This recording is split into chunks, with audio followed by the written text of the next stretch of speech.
Hey friends, before we dive into tonight's story, did you know that nearly 80% of viewers aren't subscribed? If you're enjoying this content, hit that subscribe button. It really helps keep these long stories coming. Also, for even more police horror stories, check out my new channel. The link's in the description and pinned comment. I'd love it if you stop by and subscribe. I'd love to hear from you. What time is it where you are and which city are you listening from tonight? Now, sit back, relax, and let's get into it. I've seen that intersection 1,000 times, but that night it felt like the world split open underneath those flickering bulbs. The radio sat silent in my cruiser, its speaker crackling only with the ghost of a hang-up call. No code, no channel check, just the hiss of dead air. I stared out at the rain-slicked asphalt, neon signs blinking farewell, until dispatch cut through the quiet. Unit 14, report to Route 47 for a possible DUI. Pickup truck abandoned on the shoulder. Unknown occupant. In that instant, routine died on the gravel. I punched the blues and reds, tires spitting rocks as I eased onto the wet shoulder. The pickup was there, all right, white, dense across its fender, hazard lights thumping in rhythm with my pulse. Engine cold, door cracked. I flicked off my siren and stepped into the mist. The air felt heavy, as if the fog itself was pressing in to watch. My flashlight cut a narrow beam through the haze, illuminating shards of broken glass and the faint smear of oil on the pavement. Inside the cab, empty. The driver's seat held a single crumpled jacket, soaked through. On the floor lay a half-empty whiskey bottle, cap off, labels peeled back by rain. I swept the beam over the bed of the truck. Empty, except for a scattering of tools. A lug wrench, a pair of gloves stained dark, and a long metal rod I couldn't identify. I clicked the radio mic, voice low. Unit 14 to dispatch, no sign of driver. Possible passenger in distress, requesting cover. No response. Dead air again. I circled the vehicle, my boots sinking into the gravel. The rod lay halfway between the pickup and the tree line, like an offering to whatever might lurk beyond the shadows. I paused, knuckles whitening on my flashlight. Then I heard it, the soft tap of boot heel against pavement. I swung around, heart hammering. At the far end of the shoulder stood a figure, backlit by my cruiser's lights, slumped, drenched, silhouette trembling. "Ma'am?" My voice felt brittle. She wore a dress so thin it clung to her frame, beads of rain dripping from her hair. I took a half step forward, holster brushing my thigh. "Are you okay?" She tilted her head, then straightened, eyes locked on mine, wide, vacant, glistening like wet stones. When she spoke, her voice cracked like old vinyl. "Officer," he said he'd wait. My blood ran cold. "He who?" I swallowed. Her lips parted, but no words came. I shone the light at her feet, footprints leading back along the shoulder, fading into the fog. I checked my radio again, still nothing. "Can you tell me what happened?" She raised a hand and pointed down the road, where the trees pressed in close, branches dripping with mist. "It's under the bridge," she said. "Under the bridge, they're waiting." My skin crawled. Under the bridge. There was no bridge for miles, only a culvert beneath the highway. But she wasn't talking about geography. My gut told me this was something else entirely. People lost in the fog sometimes whispered about things they couldn't see, about voices telling them where to go. But this was different. Her eyes weren't pleading, they were warning. I moved to guide her back to the cab, hand extended, voice firm. "Let's get out of the rain. Step this way." She hesitated, then sank to her knees, pressing palms into the gravel as if bracing against some unseen force. Rain sluiced down her face, Her lips barely moved as she muttered, "He knows. He saw you." My heart pounded so loud I thought she'd hear it. "Saw me what?" I asked. She shook her head. "Silent words," she whispered. "He hears silent words." I scanned the edge of the tree line, but saw only darkness. My flashlight flickered, beam narrowing. I hit the side switch. Nothing. The world dimmed into charcoal shades. Then a twig snapped. A figure, tall, lean, emerged from the shadows. His coat hung loose, half-buttoned, collar up, face obscured by darkness. He paused under the lone street lamp, stepping forward until the light cut across his features. Thin lips curved in a faint smile, eyes reflecting mine. "Officer," he said, voice low, calm. "I've been waiting for you." I swallowed wet air, forcing my hand away from the holster. "Sir," I said, trying to stay clipped. My training crystal clear. Always identify, give commands. But nothing in training covered this. I swept my beam over him, no weapon visible, no passenger in his truck. Just that metal rod lying at his feet. He bent slowly, picked it up. Dangling loose in his hand, it looked innocuous, until I saw the jagged edge glint. "Do you mind if I inspect your engine?" he asked, nodding toward the pickup. "I thought you might help." My chest tightened. Everything about him felt rehearsed, like he'd played this scene before. "Sir, step away," I ordered. He laughed, soft and hollow. "Step away?" he repeated. "But I'm just getting started." Dispatch crackled. "Unit 14, are you there?" Static roared. I exhaled, keyed the mic. "On scene. I need—" Crackle swallowed my words. When I lowered the handset, he had taken another step, closer. Rain dripped from his hair. He held the rod out, examining it. "This little thing," he said, tapping it against the palm of his hand. "It can kill. Do you carry?" He tilted his head, curious. "Put it down," I said, voice trembling. "Come on, put it down now." Instead, he rubbed the metal rod's surface as if recalling old memories. "You ever use one of these, officer?" His eyes bored into mine, a twitch in his cheek. He was enjoying this. My shoulder ached, muscles coiled. My free hand hovered over my radio. Backup should be close, but I couldn't hear anything over the pounding in my ears. Then she surfaced again, the woman crawling toward him, gaze locked on the rod. "He said you'd do it for me," she sobbed. He turned, eyes meeting hers, then back to me. "See?" he said, voice soft. "They're all here." He nodded toward the woods. I peered into the darkness, nothing but tree trunk and dripping leaves. But in that moment I felt their presence. The weight of watching eyes, the hush of movement just out of sight. I tried to breathe calmly. Training said slow inhale, clear commands. "Step back," I repeated. The rod gleamed in his fist. "Tell me," he said, "can you hear them?" My chest tightened. I gripped my flashlight tighter, knuckles white. "Hear who?" I whispered, even though I knew. It wasn't voices from radios or radios from dispatch. It was something deeper. Fear itself, speaking in silence. He flicked the rod's tip toward the tree line. "They're hungry," he said. "Haven't fed in a long time." She whimpered behind him. I took a half step back. My foot slipped on the wet ground. Gravel rolled under my boot. My pistol, duty piece, rested snug in its holster, but I could feel its cold weight pressing against my leg. "You don't have to do this," I said, voice raspy. "Put the rod down, let her go."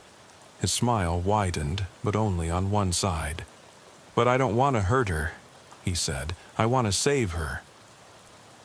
In the glow of the street lamp, I saw the glint of tears in his eyes, confusion, sorrow, something broken inside him. "Officer," he whispered, stepping forward again. "Will you help me?" My breath caught. Behind me, the fog shifted. I sensed movement, like fabric brushing against bark. I spun, raising my flashlight. Nothing.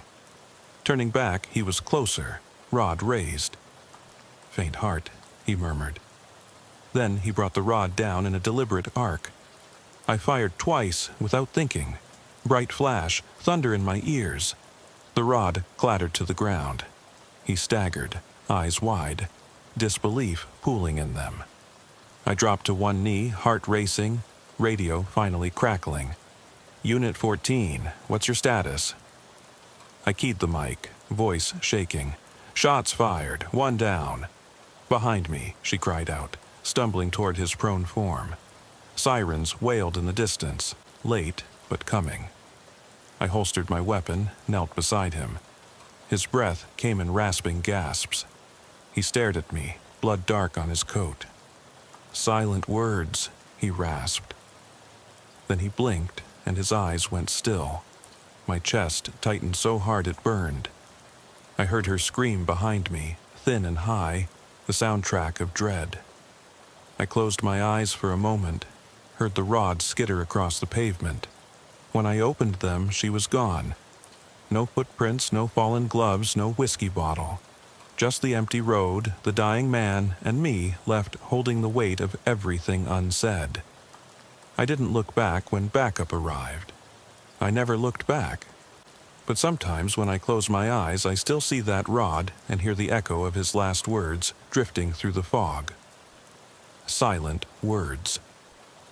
And I wonder, what was he trying to tell me? I eased back onto the highway before dawn, headlights cutting through mist that felt thicker than the night before. My chest still burned from the adrenaline, every muscle taut from that shot. The cruiser's engine idled with a low rumble, and I steered toward dispatch's next call, another possible DUI, this time a weaving sedan spotted near the old county line. My hands trembled slightly as I keyed the mic. Unit 14 responding. ETA 2 minutes. No answer. The radio was still dead, as if last night's static had claimed it for good. I raked a hand through my hair, wet from sweat and rain, and forced my breathing slow. Training said control your breath. So I counted out a steady inhale and exhale, matching the rhythm of the engine. Lights faded behind me as I accelerated toward the scene. The road stretched out, 2 lanes of asphalt glistening with dew, lined by trees whose branches dripped liquid pearls. Every fiber of me ached to turn around, to head back to the station and pretend none of this had happened. But I didn't. I couldn't. Then I spotted it.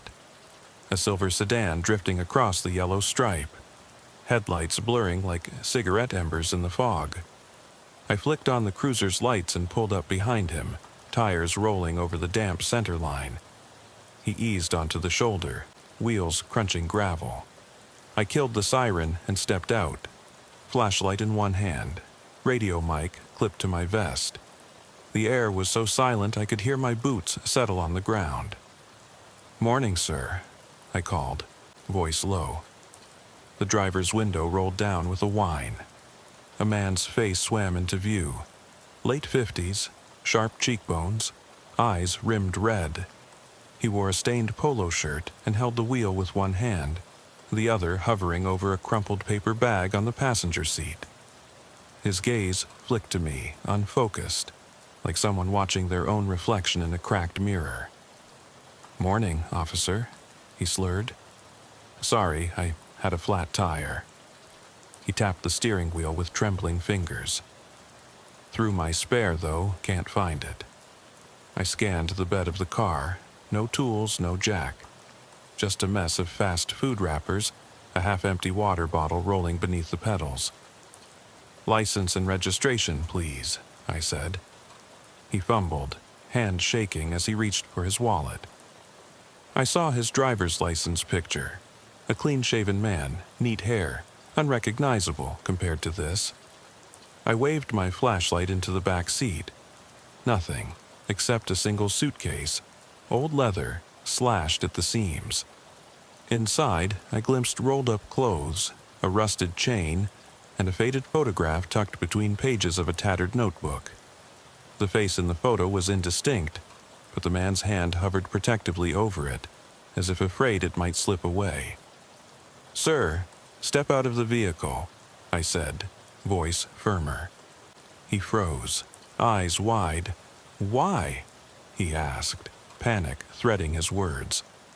"I just need to check the bag." "Step out, please." He hesitated, then complied, the driver's door creaking as he swung out.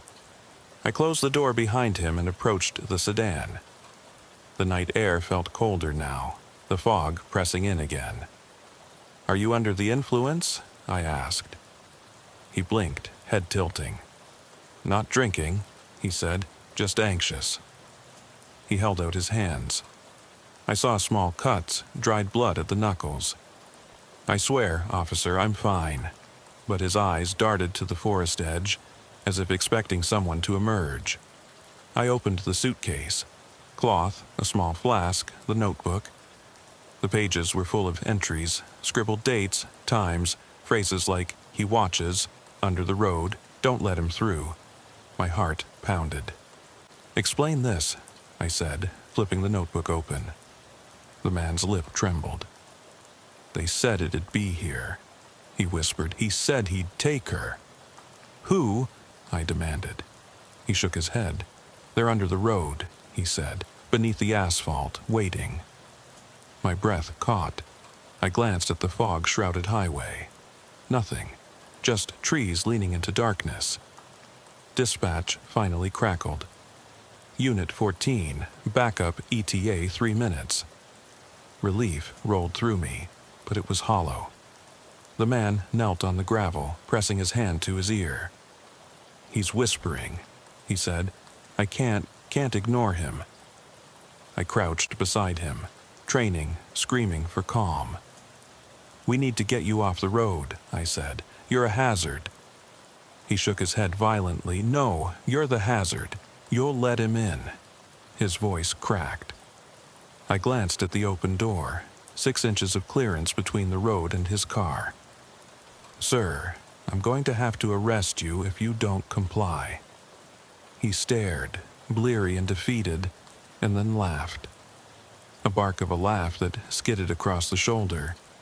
He stood and looked at me, eyes too bright in the dim light. "Try it," he said. "Arrest me. See what he does." I swallowed, reached for the handcuffs clipped low on my belt. As I clicked them free, he lunged forward. I stumbled back, flashlight clattering to the ground.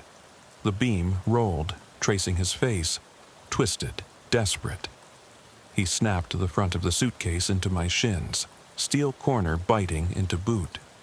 I grunted, stumbling, hand going instinctively to my taser.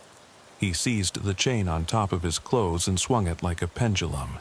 Sparks of panic shot through me. I fired the taser. 2 probes pinged into his chest. He howled and collapsed, convulsing on the gravel. I knelt and yanked the chain from his hand, cuffing him behind his back. His cries echoed under the highway's hollow rumble. The notebook slipped from his lap, pages fluttering open to a final line. "You're next." My blood ran cold. I looked up to see no one else, just the fog drifting, the highway silent. Backup lights glittered through the mist. I stood, breathing hard, staring at the open notebook. As I slid past the cruiser to secure him in the back seat, I felt it again. A subtle shift in the air, as though something had passed between us. I closed the door and locked it, turning back for a final glance at the highway. There, in the beam of my flashlight, I saw tire tracks leading off the shoulder into the trees. Fresh tracks. No vehicle to match, just the imprint of rubber on dirt disappearing into the woods. I keyed the mic.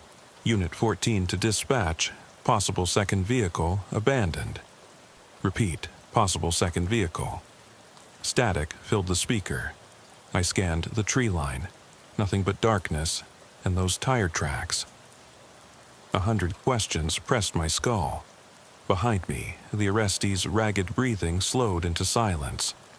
I holstered my weapon, knuckles still white, and stepped toward the cruiser.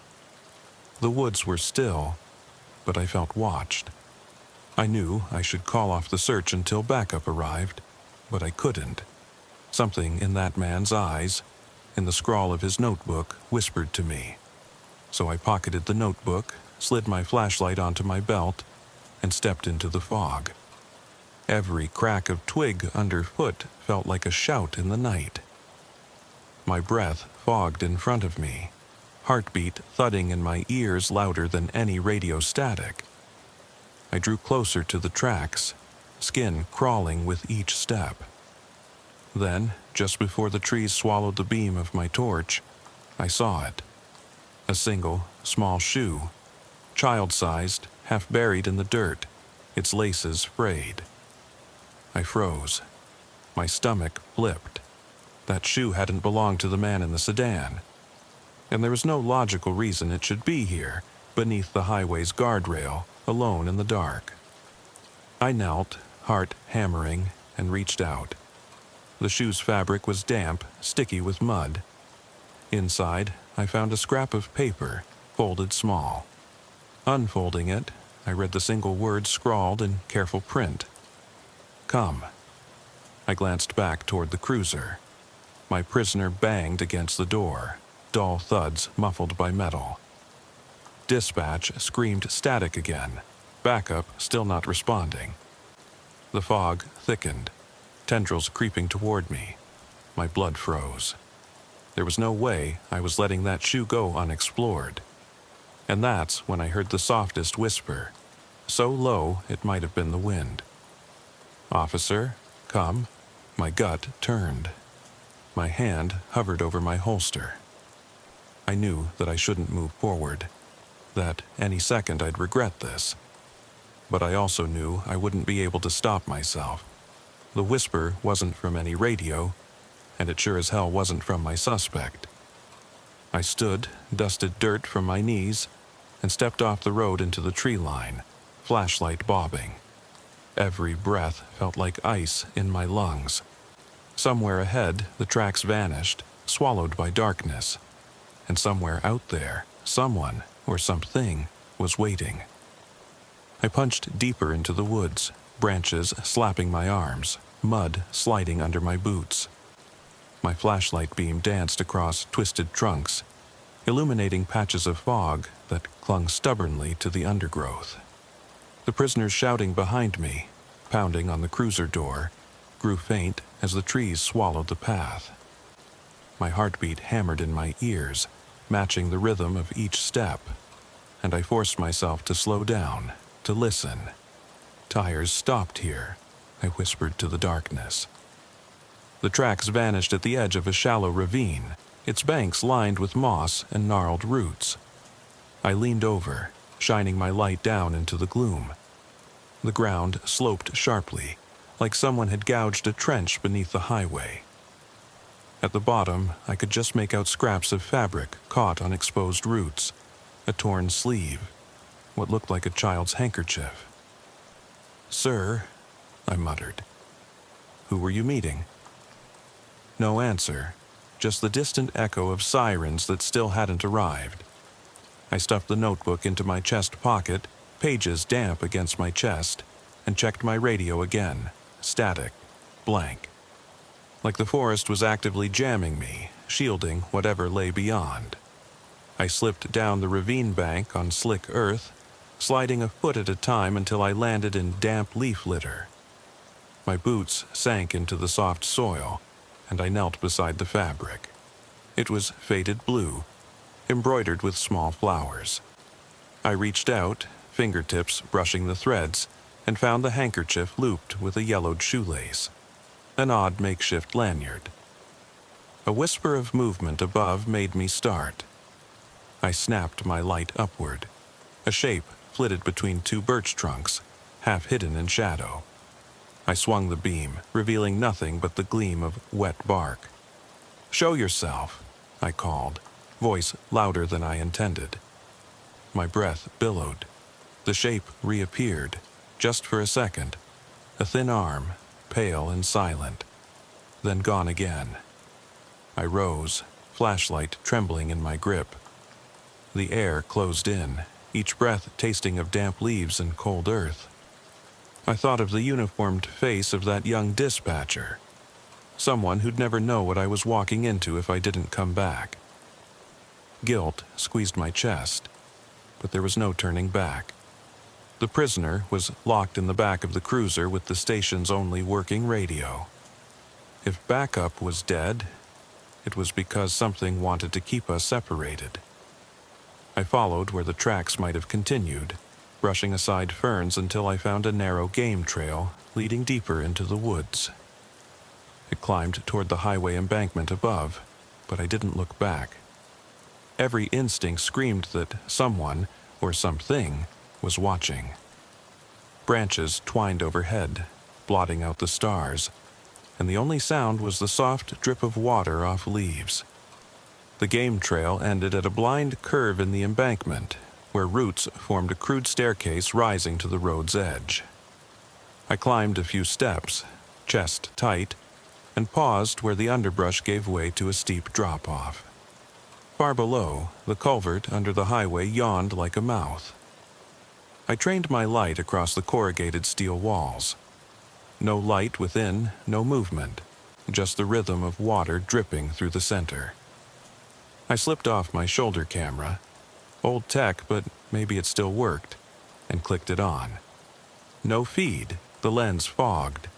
I swore under my breath and tucked it away, my backup plan gone. I leaned against the embankment, heart thudding, and tried to steady my thoughts. Then I heard it, a faint humming, like metal rubbing against metal. My skin prickled. I swept the flashlight across the culvert slit. There, at the far end, a thin line of light. Not natural, yellowish, pulsing, almost hypnotic. "Hello?" I called. My voice cracked. My hand hovered near my holster, ready. But if it was a trap, pulling my sidearm might trigger something worse. My mind flashed back to the rod in the first crash scene, the chain in the second. Something about these routine calls felt orchestrated, carefully planned. A predator playing with its prey until each officer broke protocol, broke radio contact, broke something fundamental. The humming grew louder, metallic, resonant, echoing in the culvert's steel throat. I crouched at the top, flashlight angled down, and called again. No answer, just the hum, like a tuning fork vibrating with intention. I set my jaw. "I'm coming in," I said, voice low, more to steady myself than to warn whatever lay below. I climbed down the embankment, roots scraping my uniform, until I stood at the culvert's mouth. Water, pooled underfoot, ankle deep. Cold. My boots squelched. I took a step inside. The walls closed in, the beam reflecting off ridges in the metal. Water trickled along the center grate. The hum was louder now, vibrating through my chest. I gripped my flashlight with both hands and edged forward. The light caught something shiny on the floor. A badge, old, tarnished, a name I recognized. 10 years ago, Officer James Holloway. A man who had vanished without a trace after a midnight stop returned empty-handed. Holloway's partner had refused to talk about what happened. The station had closed the case. My breath caught in my throat. I dropped to my knees and grabbed the badge. Water splashed up my sleeve. I checked the engraving. H. James, badge 3492. The metal was cold and slick. I whispered his name. A sudden clatter echoed from further inside. Bad echoes in a space like this. I rose and moved deeper, every step forcing water between my toes. The culvert narrowed where two steel panels overlapped, and the light barely pierced past that point. Then the humming stopped. Dead quiet. My flashlight's beam wavered. A faint voice whispered from the darkness, so close I could have reached out and touched it. "Officer, why'd you come?" My blood ran cold. I spun around but saw only steel walls and the bench of earth behind me. I swallowed. "Who's there?" I demanded. No answer, only my own echo bouncing back. I forced myself forward, heart hammering. The culvert bent twice, turning me away from the world above. Each bend tightened the air, thick and stale. I tapped my flashlight against the wall, sending ripples through the silence. Then I saw it. Scratches on the steel. Parallel grooves, like claws, but too uniform. They ran along the wall, deeper into the darkness, guiding me like a grotesque arrow. My head pounded, and a wave of nausea rose. I knelt, placed my hand beside the grooves, and felt the vibrations. The hum had traveled through these channels. I traced them with my finger until I reached a faint glow at the bend ahead. I stood and pressed forward. My flashlight revealed a small chamber carved into the earth beneath the highway, an alcove, maybe 4 feet across, walls carved by some tool or creature. In the center lay an overturned patrol helmet, its visor cracked. Next to it, the same metal rod I'd seen at the first crash site, its jagged edge dulled by rust. A single boot, Holloway's, peered out from under a pile of leaves. I swallowed hard. My hand shook as I picked up the helmet. It was warm, inexplicably warm, as though it had just been worn. I lifted the visor. Inside, a smear of dried blood and a tuft of light hair. My stomach lurched. Then I heard movement behind me. I spun, light sweeping across the alcove. Nothing. A breath of air brushed past my ear, a whisper. "Help me." It was faint, like radio static twisted into words. My flashlight flickered. The rod at my feet rattled. I swallowed, reaching for my holster before realizing I had no clear target. The shadows shifted. I stepped backward, helmet clutched to my chest. Water rippled around my boots.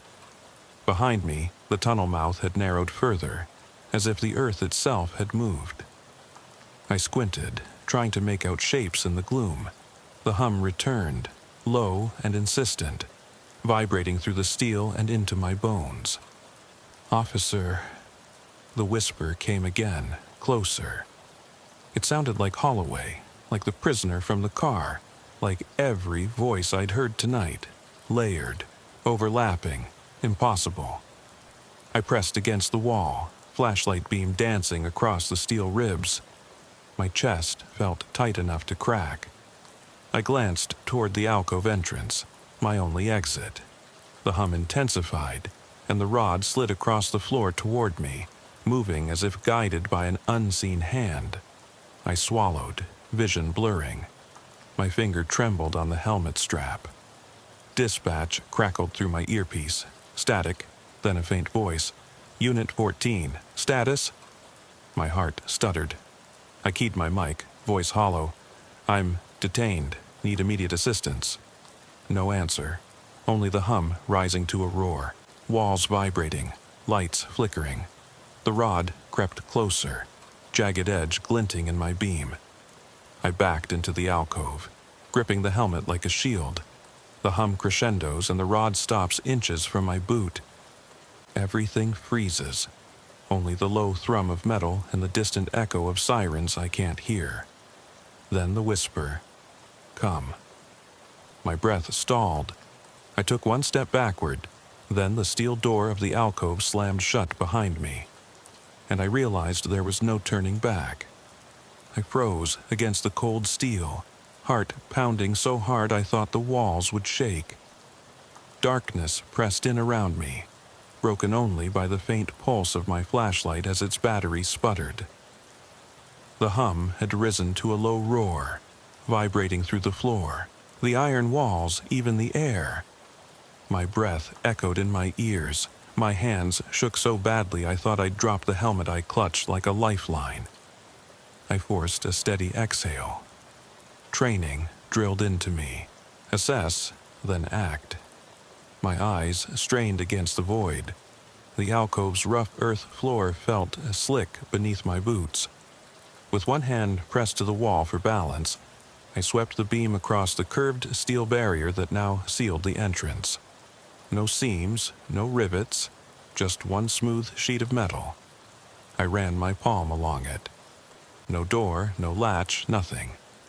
Someone had locked me in, and the only way out was forward, deeper into whatever lay beyond. I pressed my back to the wall, trying to feel for any irregularity. The hum pulsed, and I realized it wasn't mechanical. It was something alive, or like a presence. I swallowed, throat dry. The metal rod lay inches from my boot, silent now, waiting. I remembered how it glided toward me like a living thing. If I moved toward it, would it cut me? Would the thing behind it come to life? A soft click echoed somewhere behind me. I spun, flashlight jagging, no change, nothing. My earpiece crackled, static, then a breath of sibilant hiss. I yanked it free. The radio was useless here. I pressed a shoulder to the barrier and shoved. It held firm, unyielding. I let out a frustrated growl. My mind raced. I had no cell service, no backup. I wasn't even sure how long I'd been down here. Time bent in darkness. Slowly, I sank to one knee, helmet still clutched. I tapped its brim against my palm, then lifted the visor and shone the flashlight into it. The plastic was cracked, blood-stained. I slid a gloved finger through the blood smear. Underneath, I thought I saw something. A tiny fingerprint pressed into the grime. Someone had held this helmet after Holloway fell. That someone might still be here. My thoughts spun. Training, procedure, backup. None of it mattered now. This was survival. I stood, determined. There was only one direction, forward. If I waited, the hum would drive me insane. I tapped the rod with the toe of my boot. It clattered, half buried in mud. I knelt and pried it free. The jagged edge glinted in my beam, accusing me. I hefted it like a club, mind screaming that it could be my ticket out or my doom. Then a voice whispered behind me, soft but echoing, "It's easier when you let go." I jolted, shining the light over my shoulder. Nothing. The air smelled of earth and rust. My pulse thundered. My free hand sought my holster, but there was nothing. Only the rod and the helmet. I squared my shoulders and limped forward, water dripping around my ankles. The tunnel ahead sloped downward, the hum fading to a distant lull before surging again. I listened for any clues. The drip of water, the scrape of my boots, the rasp of my own breathing. And then, faint beyond the curve, a voice, male, ragged, "Officer." I froze. That voice, I knew it, barely. A radio dispatcher who'd vanished years ago. Couldn't be. I drew a breath and called, "Who's there?" My voice cracked. No answer, but the voice came again, closer. "You can't save her." The words twisted around me. It wasn't a whisper now, but a mocking taunt. My knuckles whitened on the rod. I advanced toward the bend. Each step felt heavier. The air thickened, pressing against my chest. I rounded the curve, flashlight scanning. A low concrete ledge ran along the right side, damp moss clinging to it. On the ledge lay a row of badges, 8 in total, tarnished and bloodied. I recognized half of them, Holloway's and badge numbers from precincts across 3 counties. I felt bile rise. How many officers had walked this path? Gone missing? Died? My light settled on the last badge, farthest from me. Mine. Badge 4721, worn smooth by decades of service. I inhaled sharply, my name engraved on one side, the department seal on the other. I inched closer until my beam landed on it. It lay atop a puddle mixed with oily water. I bent, but paused. What if it was a trap? My hand hovered over the rod's grip.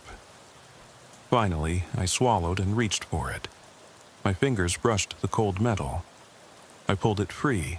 My breath caught as the hum dipped, then rose again. Clutched in my other hand, the badge felt impossibly heavy.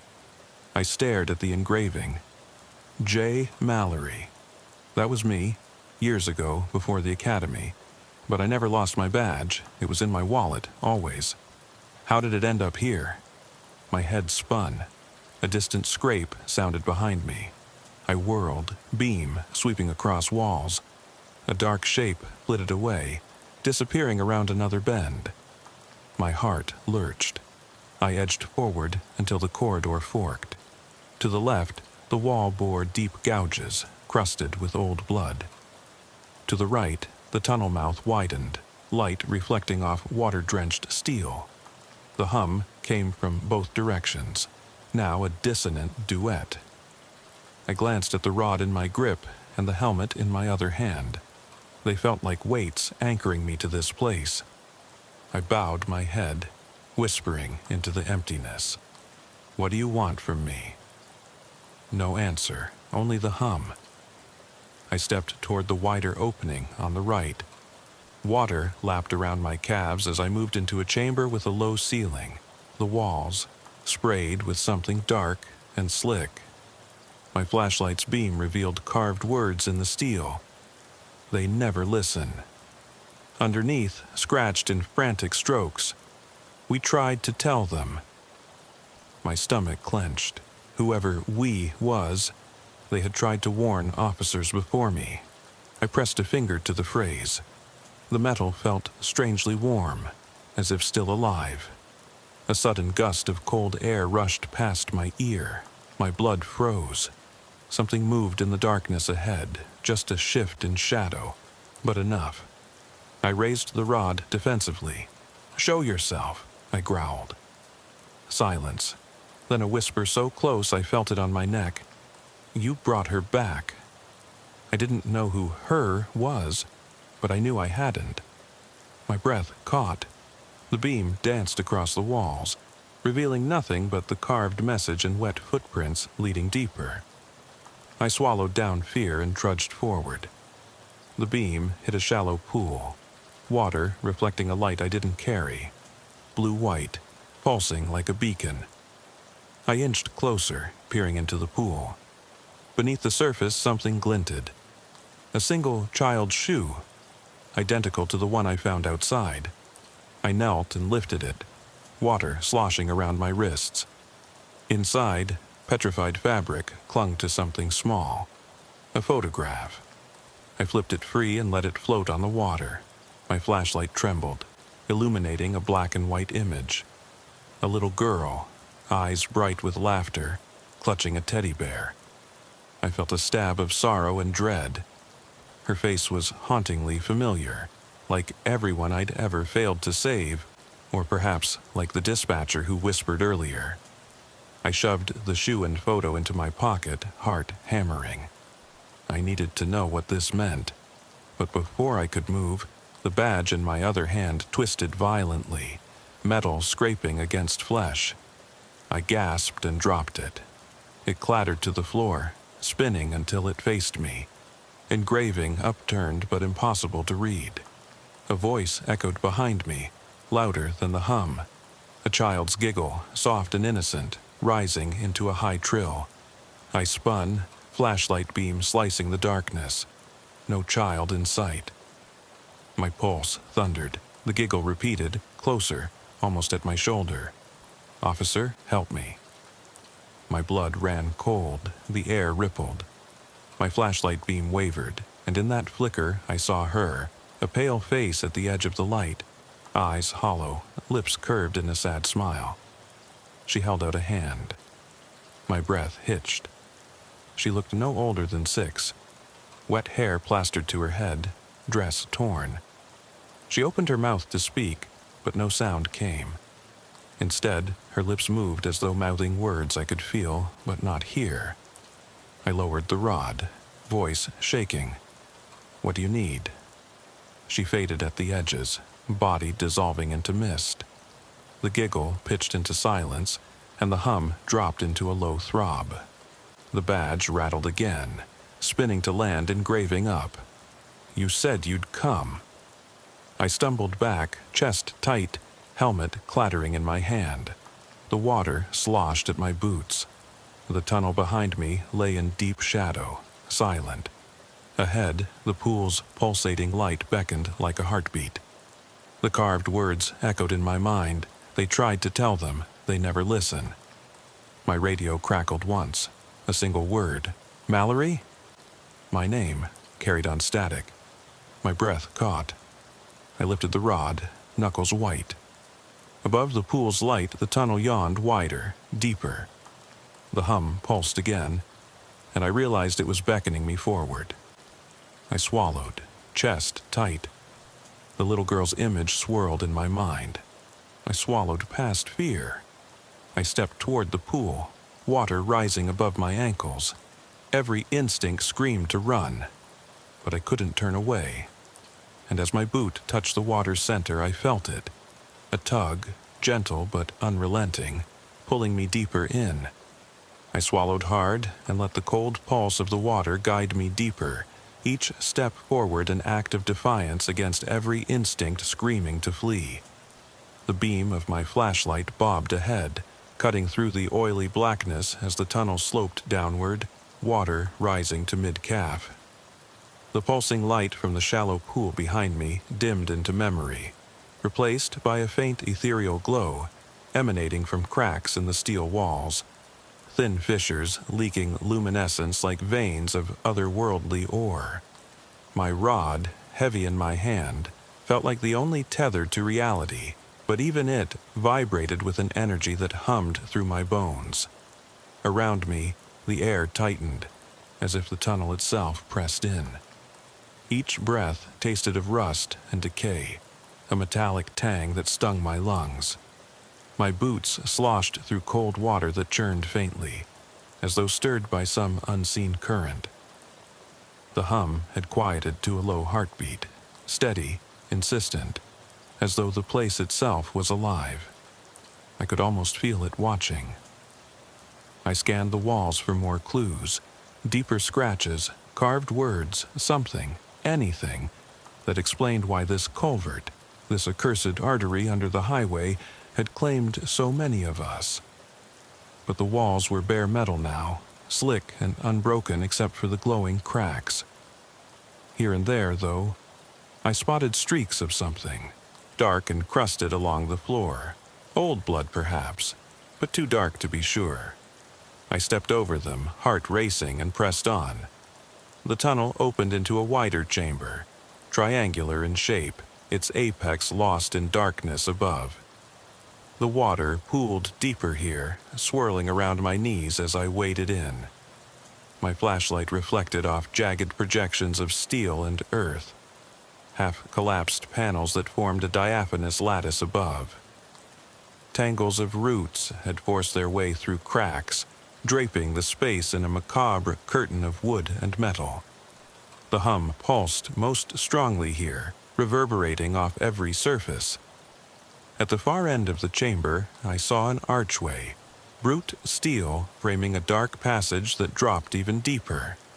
The glow from the walls brightened there, a sickly yellow that flickered like a dying flame. My heart throbbed as I approached. On the arch's lintel, letters had been hammered into the metal. "Here lies truth." Beneath that, scraped into the earth at the threshold, was a single word: "See." My breath caught. Truth. What truth? And see what? I shone my light beneath the arch. The floor angled down steeply, water pouring like a thin waterfall into the depths. I staggered back, boots sliding on algae-slick metal grating. My mind raced. If I went down, I might never come up. But if I didn't, I'd never escape this nightmare. I steadied myself against the archway, dripping water from my uniform soaking me through. The beam of my flashlight traced wet footsteps descending into darkness, inches apart, as if someone had walked here moments before. I swallowed my fear and stepped onto the first rung of a narrow ladder carved into the steel. The rungs were slimy, barely wide enough for my boot, but sturdy. I gripped the sides, rod slung awkwardly at my back, and climbed. Each footfall echoed into the void below. The hum grew louder, bass heavy, vibrating along the ladder. It pressed against my spine, pushing me forward. I glanced down. The depths beyond swallowed my light, an abyss that might lead nowhere, or straight to the heart of whatever had taken Holloway, the dispatcher, the prisoner, and perhaps countless others. My hand tightened on the rod. I felt its jagged edge press into my palm, grounding me. At the bottom, I stepped onto a narrow catwalk. Rusted, steel plates bolted to the walls, stretching into an endless circle around a yawning pit. The pit opened at the center, black as a void, water spiraling into it with a muted roar. Above, the lattice of collapsed panels formed a jagged halo, and through a single gap I could glimpse the underside of the highway. Cracked concrete, the occasional glint of rebar, the distant rumble of a truck passing above. It felt impossibly high, like I could fall through and never impact, just keep spiraling into nothing. But what drew me wasn't fear of height. It was the sight of something on the opposite side of the walkway. Dim at first, then unmistakable. A row of bodies, each seated on a rusted bench bolted to the wall. 5 in total, huddled shoulder to shoulder, as though waiting for something.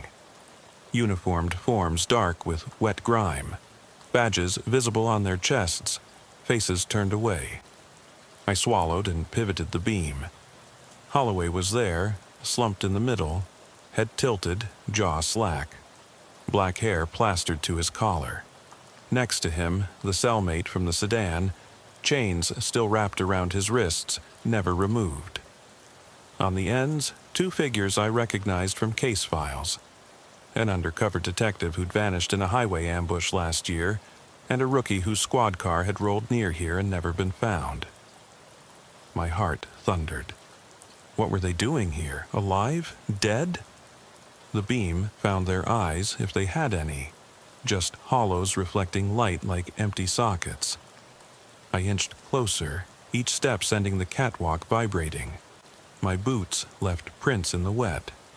I crouched before Holloway, flashlight illuminating the side of his face. His skin was pale, too tight over bone, lips bluish. I reached out with the rod, fingertips trembling, and tapped his shoulder. He slumped forward with a wet groan, then jerked upright, head swiveling until he faced me. Holloway's eyes were sunken, pupils dilated, yet filled with a desperate intelligence. He stared at me, mouth opening to form words that I couldn't hear. His lips moved slowly. They need your... But the words faded into a gurgle as he collapsed back onto the bench. I caught him, my hand slipping along his sodden uniform. He was lighter than I expected, almost hollow. I stood and scowled down the bench. The detective and rookie's bodies, like mannequins left in storage, had badges and name tags intact. I swept past them until I reached the last chair, a woman's form, uniform dark, a slender build. She turned her head so that I could see her face. It was the dispatcher who'd called in the first broken-down pickup, her eyes wide, tears streaking dried mascara, glance fixed on me with pleading terror. "Officer," she rasped. The word cut through the hum like a blade. She rose, tottering, and reached for me with skeletal fingers. I swallowed. Her uniform was soaked, webbed with mud. On her chest, badge 5583 gleamed in the beam. She whispered, voice so low I had to lean in, "They're under the highway, inside the walls, hungry." Her words rattled through my mind, hungry for silent words. She collapsed then, body sliding from the bench to the catwalk with a wet thud. The badge fell free, clinking. I bent and scooped it up, her badge. One more addition to the collection. Behind me, a soft, scuttling noise made me spin. The pit's edge churned as though something beneath pressed upward, slick tendrils of oil-dark water swirling. A shape emerged, first an arm, then a twisted humanoid silhouette covered in mud and metal fragments. Its head lolled, eyes white, mouth stretched in a silent scream. I stumbled back, heart in my throat. The creature, if that's what it was, climbed onto the catwalk with jerky motions, boots heavy, limbs elongated. It wore a deteriorated uniform, no badge, just tatters. Its eyes fixed on me, vacant, feral, and it moaned. A low, resonant groan that seemed to echo every voice I'd heard since this nightmare began. I raised the rod, arm shaking. The thing advanced, spittle flicking from its lips, each footstep rasping over metal. My mind raced. I could back toward the archway, climb for the light, risk the plunge if the walkway gave way, or stand my ground. But how to fight something born of this place, of every lost officer's fear and failure? The creature lunged. I swung the rod with every ounce of strength I had. It connected with a dull crack against something not quite bone. The creature staggered, breaking into a rasping trill of voices. My partner's voice, Holloway's confession, the dispatcher's whisper, all screaming at once through its gullet. I staggered back, covering my ears.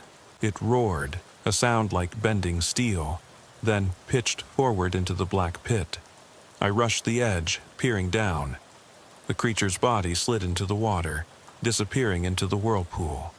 The hum crescendoed, then cut off with a single, ear-splitting silence. My flashlight flickered. In the stillness, only the drip of water remained. The bench lineup stood empty now. I clutched the rod, heart pounding so hard I felt dizzy. The badges weighed in my pocket, 6 now. My own badge burned against my thigh. I needed to leave, climb out, get back to the world above. I turned toward the ladder, but as I pivoted, I froze. The steel above the doorway into the chamber had shifted. In its place was a hollow frame leading to an impossibly long corridor of glowing fissures. Like the veins of the walls had grown, expanding to form a new passage. And at the entrance, standing in silhouette against the luminescent crack, was a small girl. Hair plastered, dress torn, that same sad smile on her lips. She waved. Her hand was stained with mud and rust. She held out something glinting, a badge, my badge, stamped with my name and number. Her voice echoed, clear in my head but silent in my ears. "Tell them." I forced breath into my lungs. My hand twitched toward her outstretched arm. Every fiber screamed that reaching for it would doom me. Yet I couldn't look away. The whistle of wind, or was it a sigh, swelled behind me. The corridor beckoned. I swallowed against the lump in my throat. The badges in my pocket felt like weights pulling me down. The rod slipped in my grip.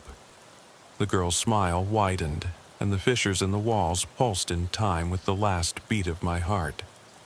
I took a step forward, and everything went black. Water seeped into my ears as I regained consciousness. The world felt heavy, as though gravity had doubled in my chest. I pushed myself up on elbows, coughing out a taste of rust and mud. My flashlight lay some yards away, beam dim. Bad idea to be without light in this place. I inched forward, hands sliding over steel ribs slick with moisture. The small girl's parting words echoed, "Tell them." I shuddered, pressing a palm to my forehead. Above me, a pinprick of daylight glimmered. Maybe the archway I'd entered through. My jaw ached, my uniform clung cold and damp. I dragged myself to my knees, spotting the rod, bent now and streaked with filth. I seized it, dragging my boots through the muck toward the light. Each inch felt like crossing a desert. The edges of the tunnel seemed to contract, walls pulsating in that same hum now more subdued, almost resigned.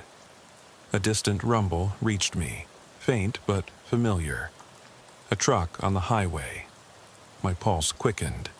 I cursed under my breath. No radio, no cell, no guarantee the cab of that truck held someone who could help, but I had to reach the top.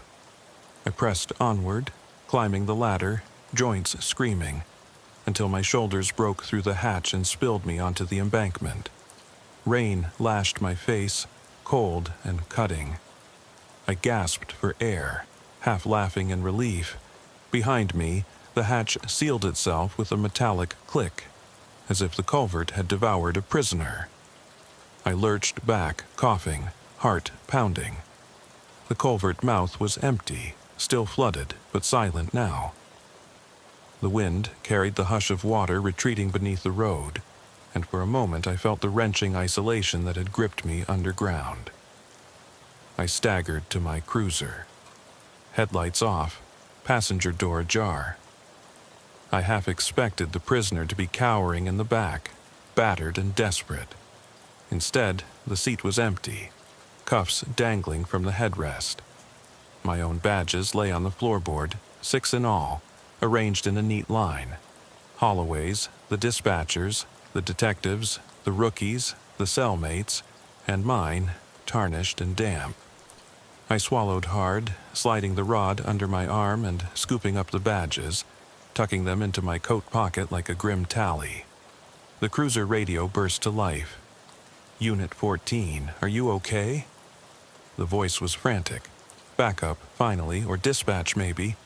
I keyed the mic, voice raw. "Affirmative, situation contained." Lied right through my teeth. I pulled onto the highway shoulder, tires crunching gravel, and killed the engine. My reflection in the rearview mirror stared back, hollow-eyed and soaked. I ran a hand through my hair, dripping sludge onto the seat. "What did you see down there?" The voice crackled. I paused, fingers hovering over the mic. "Everything and nothing," I said. Tell them what?" The radio went silent again, but I knew they were listening. I turned the key, rain pattering on the roof like muted applause, and drove toward the station. Headlights cut twin beams through the mist, but I no longer felt like an officer returning to safety. I felt more like a messenger, carrying secrets no one would believe. As dawn broke over the highway, I thought of the girl, her pale face pressed against the steel fissures and her demand, "Tell them." I clenched the rod in my lap, the badges heavy in my pocket, and wondered who truly awaited my report, and who would answer if I told. I step out into the rain, boots slipping on wet gravel as the cruiser's headlights slice through the mist. The highway is empty except for the red glow of the sedan's taillights receding into the darkness. My breath puffs in short bursts, mingling with the hiss of water dripping off the brim of my cap. I lithely clamp my flashlight in one hand, holstering my weapon in the other. The routine stop already feeling off-kilter before I even call it in. "Dispatch, Unit 47 to base. Routine traffic stop, location 9 miles north of County Line Bridge. Awaiting license and registration," I say, voice low and calm, hoping the storm won't crack it into shards of static. The sedan's engine has died, but its interior light pulses like a trapped heartbeat. I step closer, rain ricocheting off my uniform, red and blue reflections dancing on the slick pavement. The driver's side window rolls down with a whining reluctance, revealing a woman whose face is drenched in tears and rain, indistinguishable from one another. She holds out her documents without looking up, lips pressed together as though she's tasting something sour. I lean in, flashlight beam jittering across the dashboard. The woman's hands are stained dark at the fingertips. A drop lands on the vinyl, smearing into a shape I can't identify. She opens her mouth to speak, but a crack of thunder swallows her words. I step back, uneasy. "Ma'am?" I say. "Everything all right?" She blinks, and I catch the sheen of fear in her eyes. "He's in the back," she whispers, voice cracking like glass. My pulse spikes. "Who's—" But she shakes her head, mouth pressing into a thin line. I glance over my shoulder at the passenger door, slightly ajar, steam billowing out like breath from a dying animal.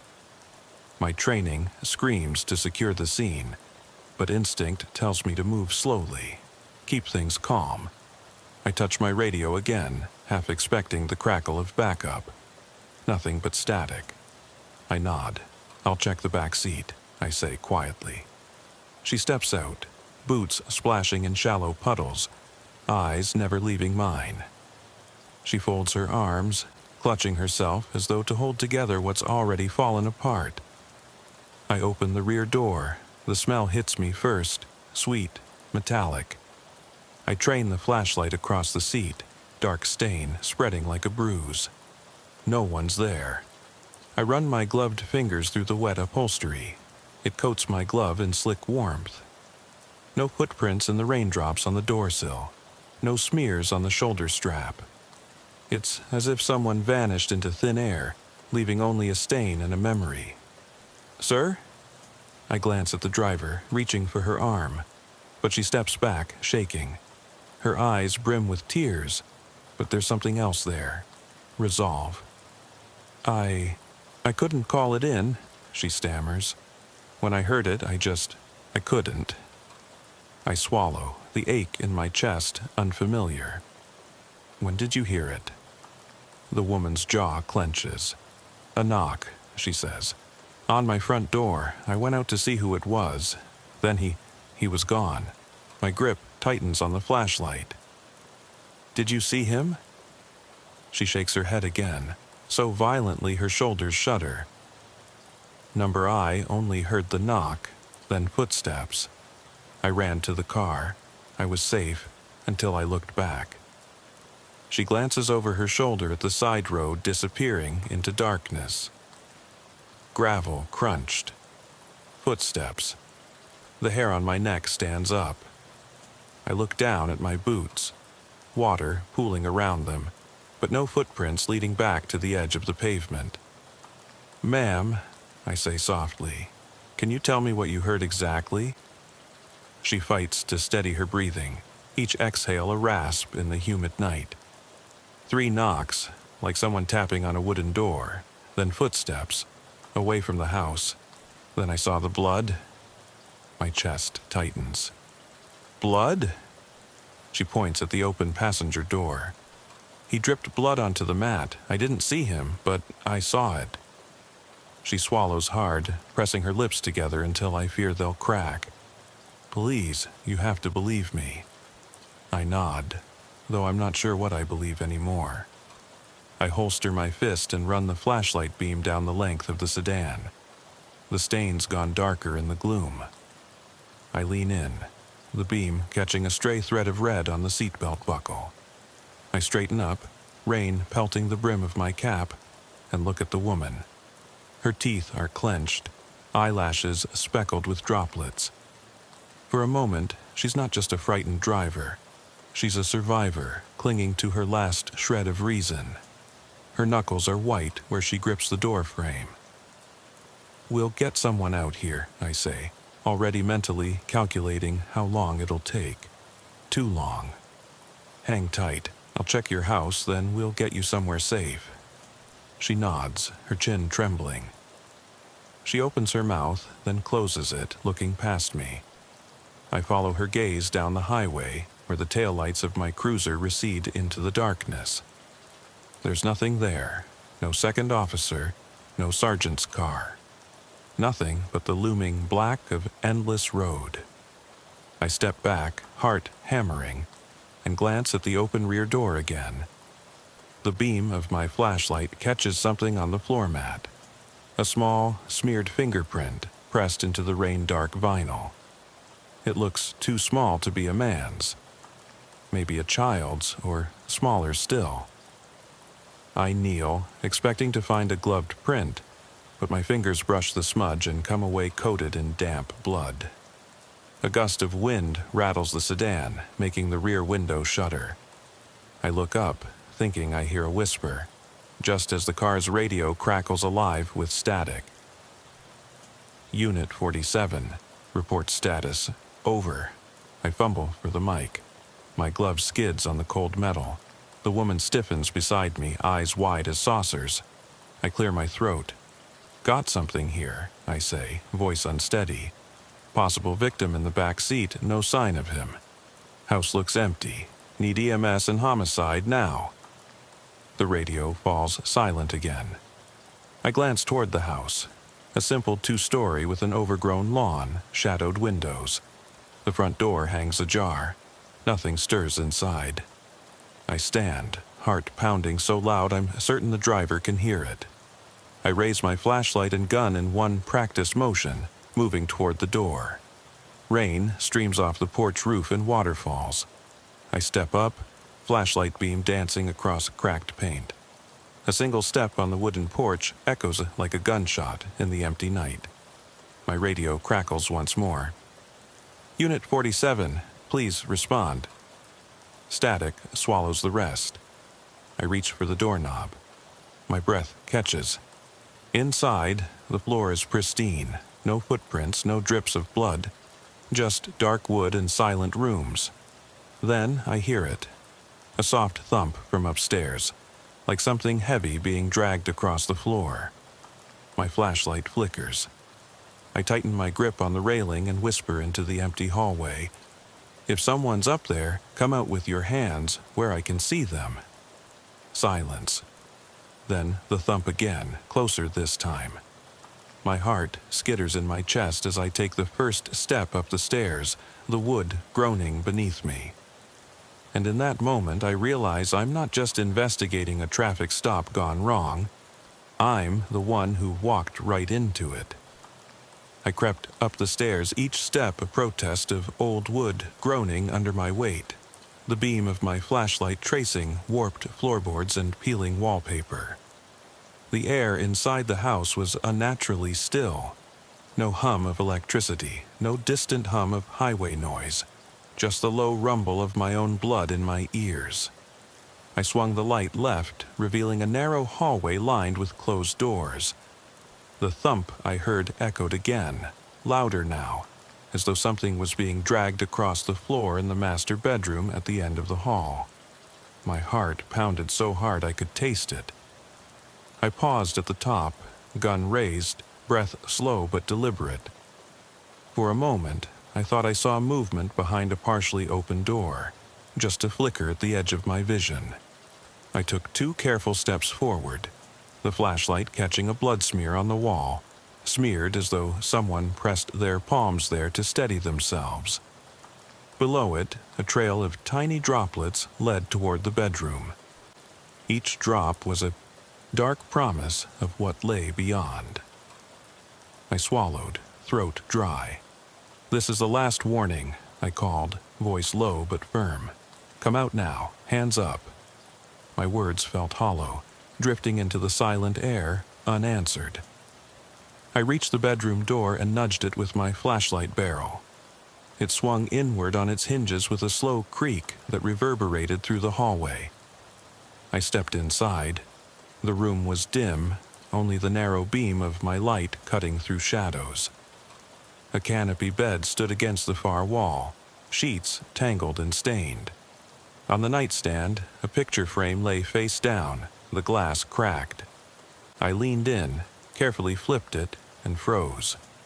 The photo showed the missing driver, smiling, hair pulled back, standing next to a little girl in a yellow raincoat holding a small stuffed bear. The daughter. My blood ran cold. They were mother and child. A slow, dragging sound came from the far corner of the room. I trained my light there and saw the edge of a plastic sheet, wrinkled and damp, sticking out from under a dresser. I approached, every muscle tense. I flung the sheet aside, revealing a shallow crawl space, the opening about waist high. Inside, the floor was slick with something dark. I knelt, braced my elbow on the edge, and peered in. At first, I thought it was water pooling in the hollow beneath the floorboards. Then the beam caught something pale, an arm, thin and glistening with moisture.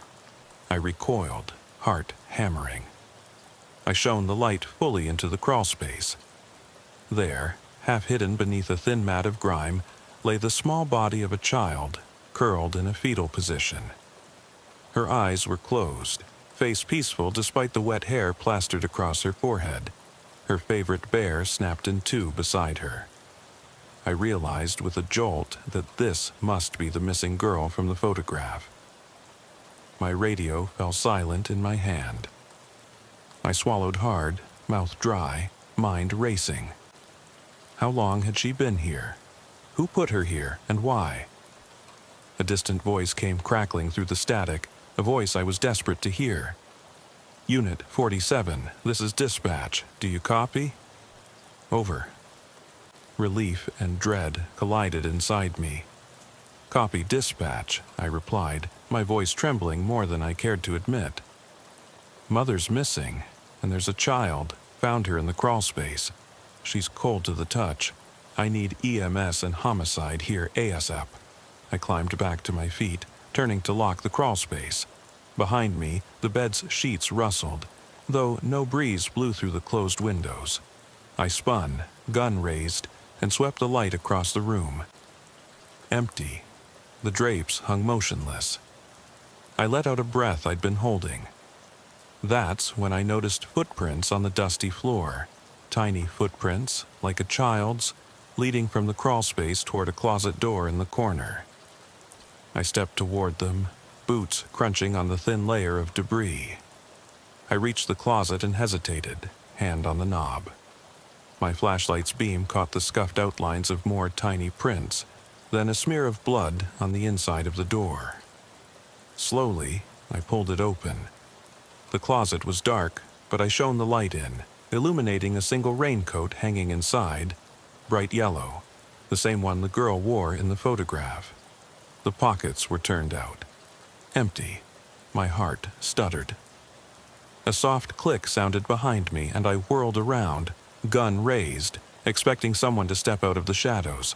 But there was no one there, just the open door, the creaking floor, and that oppressive silence.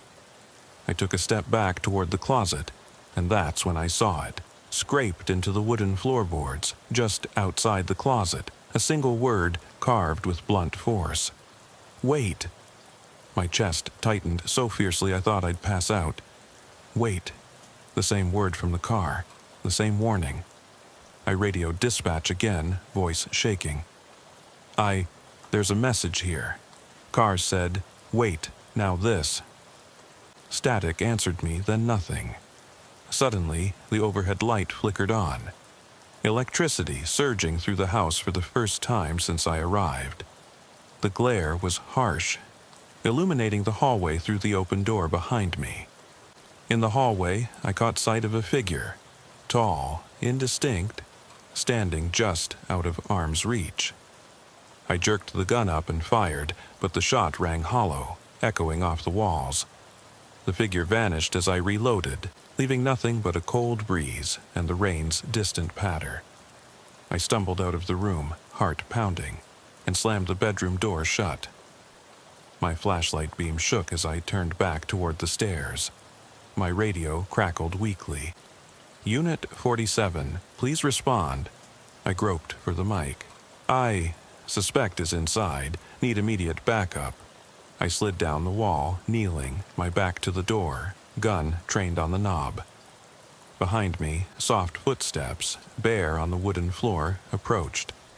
I flicked my light to the hallway, no one there. Another step, closer. I shifted my aim toward the master bathroom at the end of the hall. The door was cracked ajar, a thin line of darkness. I edged toward it, heart thudding against my ribs. Then, from inside that bathroom, came a child's voice, clear and close. "Officer, why did you leave me behind?" I froze, every muscle rigid. The The words echoed in the hallway, but the bathroom door stayed closed and no sign of movement. I swallowed, hand sweating on my grip. "Who's there?" I demanded, voice shaking. Silence. Then the voice again, softer, mournful. "You promised you'd find me." My world tilted. I glanced back at the closet in the bedroom, at the yellow raincoat hanging like a beacon in the dark, the message carved in the floor. Wait. I realized then that this was no simple kidnapping or murder. Something more twisted. Something that knew my every move, my every doubt. I took a step back, pointing the gun at the bathroom door. Rain rattled the windows, lights flickered overhead, and the house groaned as if alive. My radio crackled one last time. "Dispatch to Unit 47. Static. Then, in that pregnant pause before the words died, I heard a soft scraping behind me like claws on wood. I spun, flashlight training on the far wall. There, stuck in the wallpaper, was a small, pale handprint. Just the outline, as though pressed from inside. No child there to own it. Only the dark promise of something waiting in the shadows. Watching, and waiting for me to step closer.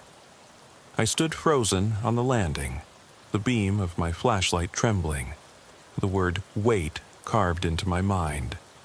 Something was in this house with me, something I couldn't see, and it was calling my name. I edged backward from the closet, breath rushing in my ears, every instinct screaming at me to run. The hallway light flickered one more time and then steadied, casting a sickly yellow glow over the peeling wallpaper and the dark stains that mottled the floorboards.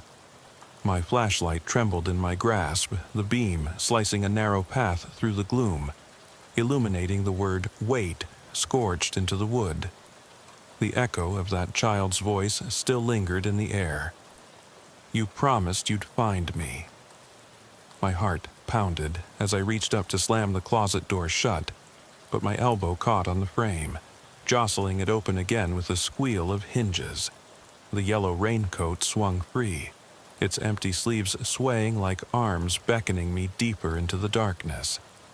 I wrenched the door closed at last, fingers slick on the knob. I forced myself to straighten, forcing down the tremor in my legs. The patrol rifle felt heavy across my chest, but the pistol at my side felt foreign in my hand. Its cold metal a reminder I wasn't dressed for a child's game of hide-and-seek. The muted thump of distant rainfall pressed against the windows. I glanced at the hallway mirror.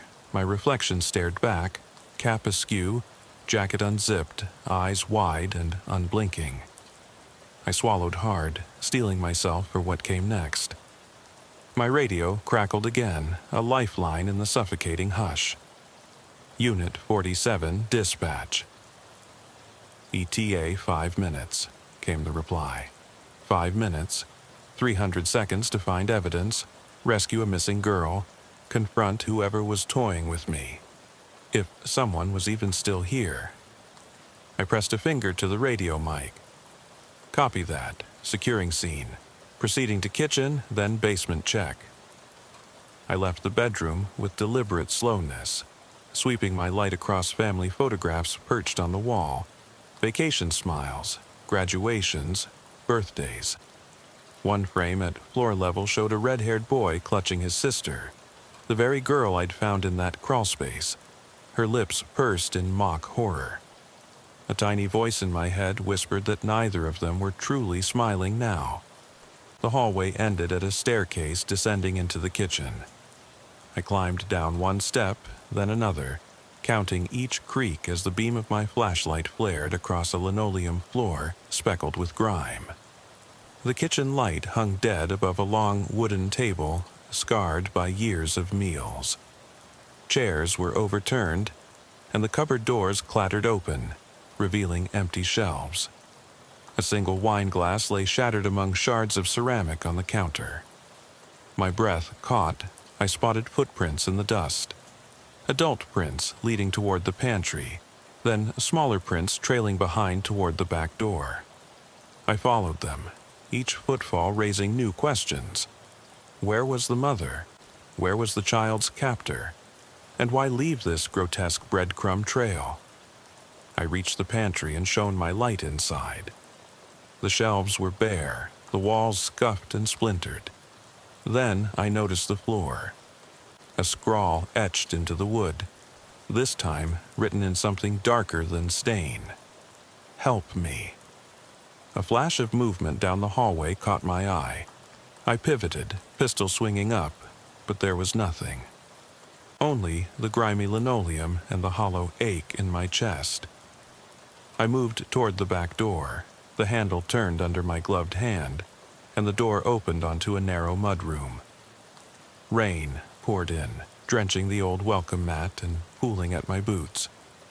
Outside, the yard was overgrown, the grass reaching knee-high in places.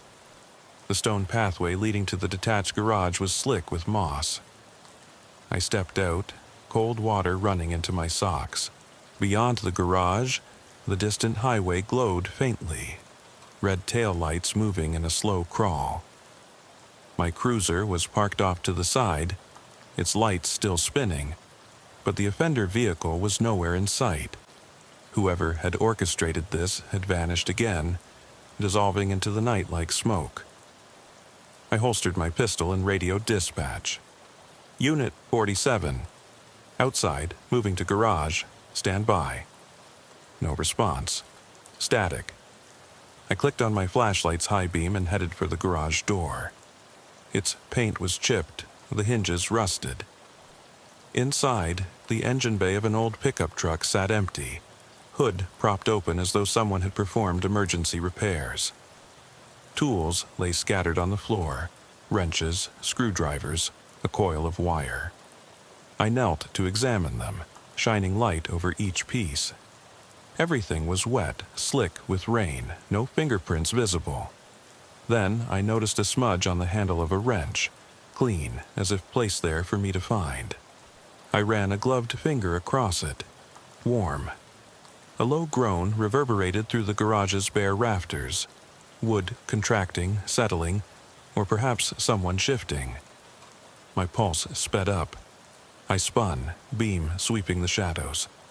Nothing stirred but the echo of water dripping somewhere behind me. I turned back to the tools. A small voice whispered in my mind, "Find me." A memory flashed unbidden. My daughter's birthday 2 years ago, her favorite red toy car. I hadn't heard her speak that way in years. Guilt knotted in my stomach. This message, whoever sent it, knew how to get under my skin. I stepped outside again, rain stinging my cheeks.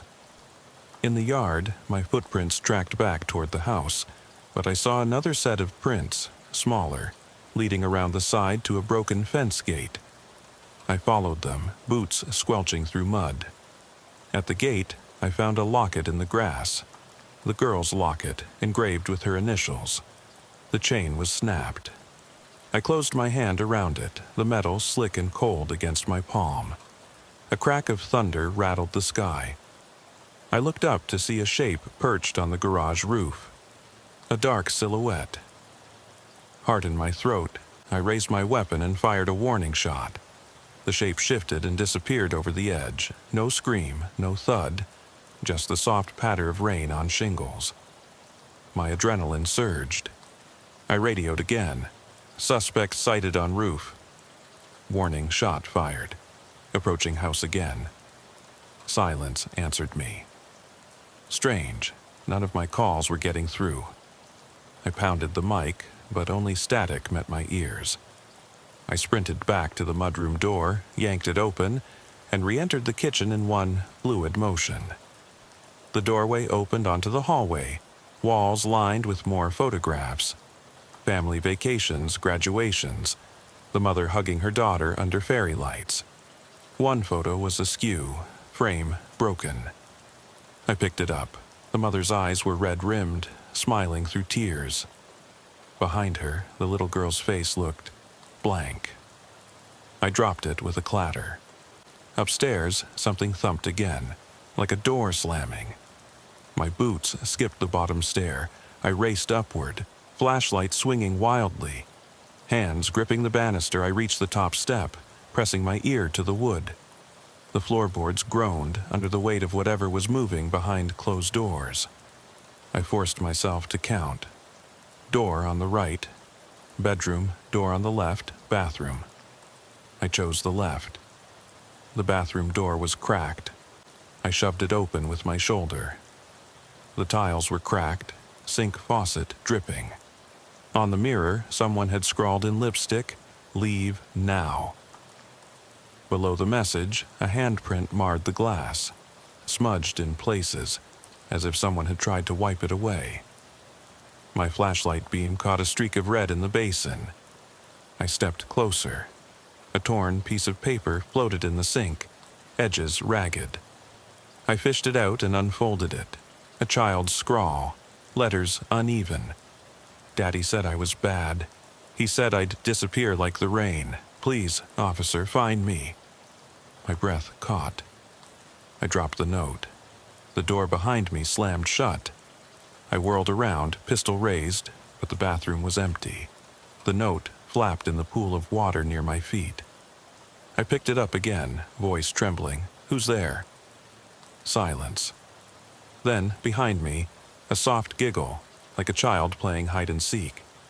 I spun, flashlight beam slicing the darkness. The bathtub was empty, the shower curtain still.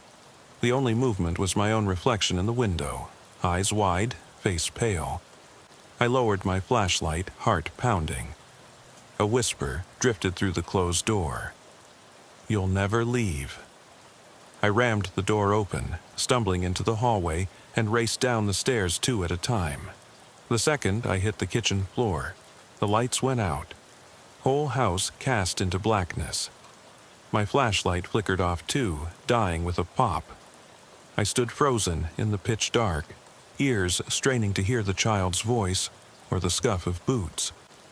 Rain hammered the windows. Thunder split the sky. My radio lay in my pocket, silent. I drew in a shuddering breath and clicked the flashlight back on. The beam illuminated the kitchen, now flipped over, legs pointed at the ceiling. On the underside, another message. "Still waiting." I felt something brush my ankle. I looked down to see a small handprint on my boot, wet and warm. I swallowed hard, raised my flashlight to the ceiling, and whispered to the empty room, "Who the hell are you?" No answer. Only the relentless drip of the faucet. And then, from the hallway, I heard the softest child's voice say, clear as day, "Officer, are you coming?" I forced my trembling breath into deep, measured pulls, chest tight as the suffocating darkness pressed in from every side. The soft drip-drip of the faucet behind me echoed like a countdown. The note on the underside of the table, still waiting, burned itself onto my retinas, and the handprint at my ankle felt all too real, like cold flesh pressing against the fabric of my boot. The child's voice, so eerily clear, had beckoned me, and I knew I had to follow it. Every instinct screamed to retreat to the safety of my cruiser, to wait for backup, but something deeper urged me forward, a promise I had made, a duty I couldn't abandon. I cleared my throat, the sound ragged in the stillness. "Okay," I whispered into the void, voice cracking. "I'm coming." I crossed the kitchen in 5 quick strides, slippers of water slipping beneath my boots. The beam from my flashlight carved a shaky path up the stairs, splintering the blackness into slivers of pale yellow. At the top landing, the wires overhead flickered sporadically, giving me only periodic glimpses of peeling paint and dusty floorboards. I saw the bathroom door ajar, and the message scrawled in lipstick, "Leave now," burned into my memory. I couldn't leave, not now. I turned down the hallway toward the master bedroom where I'd uncovered the crawl space. Each step felt like wading through molasses. The door to that room loomed before me, its paint chipped and warped by time. The distant rumble of thunder vibrated through the walls. I pressed my shoulder against the door and eased it open. Inside, the room looked unchanged, yet completely alien. The canopy bed sagged under the weight of darkness. The photograph of mother and daughter lie face down on the nightstand, face shattered glass. The closet door, where I'd found the yellow raincoat, was closed, its surface bearing the imprint of my earlier confrontation. Now, it seemed to breathe with a life of its own. I conducted a rapid sweep of the room with my flashlight. Nothing moved, no hiss of breath, no scrape of nails. But then I saw footprints again. Tiny, bare, leading from the mattress toward the open door of the crawlspace. The light caught a flicker of white. Bone, perhaps? Or a toy? I stepped closer, and the beam illuminated a single Barbie shoe, its heel snapped, lying in the crawlspace entrance. A cold gust brushed past me. The window behind the bed must have been opened. I lunged across the room and slammed it shut, the glass rattling in its frame. My pulse throbbed in my temples. The wind howled in protest. That howling became a chorus of faint sobbing. I pivoted, flashlight trained back on the crawlspace. The sobbing became clearer. Tiny, broken gasps locked in the low ceiling below. My breath caught. I dropped to my knees, sliding the flashlight beam inside the opening. The floorboards glistened with moisture, and in the farthest corner I saw her, the little girl, curled in the fetal position, wet hair plastered to her face, tears mixing with the grime. Her backpack lay nearby, straps torn. She looked smaller now, more fragile. "Sweetheart," I murmured, voice hushed. "It's okay, I've got you." Her head snapped up. Those huge eyes reflected my flashlight beam, wide with relief and terror. She reached out a trembling hand. I swallowed and crouched at the entrance, careful to keep my footing on the damp wood. "You found me," she whispered. "I knew you would." I swallowed hard, gloved hand extending to grasp hers. She was ice cold, but her fingers closed around mine. I felt tears burn behind my eyes. "We need to get you out of here," I said. "Do you know who did this?" She shook her head, hair falling forward in a curtain. "He watches everything," she said. "He set the traps." I frowned. "Traps?" She whimpered and pointed behind me at a grimy suitcase sitting on the bed. I turned, slowed by the weight of dread settling in my gut. The suitcase was old, canvas faded, corners frayed. Its latch rusted and half open, stuck on a jagged piece of metal. I approached cautiously. Before I could touch it, the door behind me creaked. I dropped to one knee, flashlight and pistol trained at the doorway. Nothing.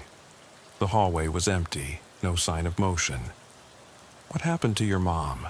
I whispered. The girl's bottom lip trembled. She closed her eyes, and for a heartbeat I thought she'd fall back onto the floor. Instead, she took a shaky breath and said, "He got her first." I felt bile rise in my throat, but I swallowed hard. "Okay," I said, voice steady. "We're going to get you out of here, but first, tell me about the traps." Her tiny shoulders shook. "Doors that lock themselves," she said, voice barely audible over the rain. "Footsteps in the walls, music playing when there's no radio in the basement." Her voice trailed off. I took a deep breath. The basement. I'd noticed a door under the staircase, its paint chipped, hinges squeaking occasionally. A drag of a heavy chain kept it shut. I'd focused on the bedridden room, but now I realized the true prison lay below. I nodded. "We'll go to the basement. I promise I won't let him hurt you again." She sniffled, wiping her nose on the back of her sleeve. "I want my mom," she said. I swallowed the lump rising in my throat. "We'll find her." I stood and held out my hand. Hesitantly, the girl grasped it. Her skin was like porcelain. I realized I didn't know her name. "Hey," I said softly. What's your name?" "Emily," she whispered. "Okay, Emily," I said, voice cracking. "Let's go." I led her across the room, stepping over the Barbie shoe and the suitcase toward the staircase. The girl paused at the closet door, lingering in its shadow. Behind her, I saw something glint in the darkness. A dark shape crouched by the wardrobe, its head cocked, eyes glinting like broken glass. My spine froze. "Emily?" I said, spinning around, gun raised. The figure was gone. The closet yawned empty, darkness pooling at its base. I exhaled slowly, holstering my weapon. Emily squeezed my hand, and we descended the stairs together. The basement door loomed at the bottom of the staircase, the chain rattling as the girl's grip tightened. I knocked once, steeling myself. "Officer," I said, voice firm, "I'm here to bring Emily home. If there's anyone else down here, come out now." Silence. I set the flashlight on high and unclasped the chain, the metal links rattling like bones. Emily stayed close, hand tight around mine. We pushed the door open together. A musty wave of cold air tumbled up the stairs, carrying the scent of damp earth and rusted metal. The narrow basement stretched before me, walls lined with ancient stone, floor scattered with dusty crates and broken furniture. At the far end, a single bare bulb flickered, struggling against the darkness. I took the first cautious step into the basement. Emily trailed behind, eyes wide. My boot slipped on something slick, and I glanced down to see a dark mat of blood, even older than upstairs, almost black. The beam of the flashlight danced across the stains, revealing footprints leading deeper into the gloom. We followed the trail. My radio crackled, then went silent. I cursed under my breath. No signal this far underground.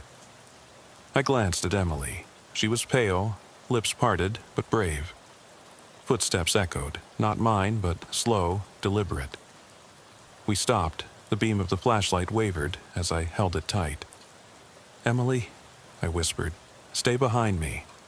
She nodded, hand clutching mine. Together, we crept forward, following the footprints. They led to a collapsed workbench piled with abandoned tools, hammers, saws, and a coil of barbed wire. I kicked the debris aside, revealing a trapdoor flush with the floor. Rusty hinges, half buried in muck. My heart hammered. "Emily," I said softly, "this way." She hesitated, looking at the trapdoor and then to me. I knelt and placed my hand on the wire-wrapped handle. It resisted, spine of the wire biting into my glove, but I hauled it up with a grunt. The trapdoor creaked open, revealing a narrow ladder descending further into darkness. A sub-basement, I realized, a hidden crawlspace far below.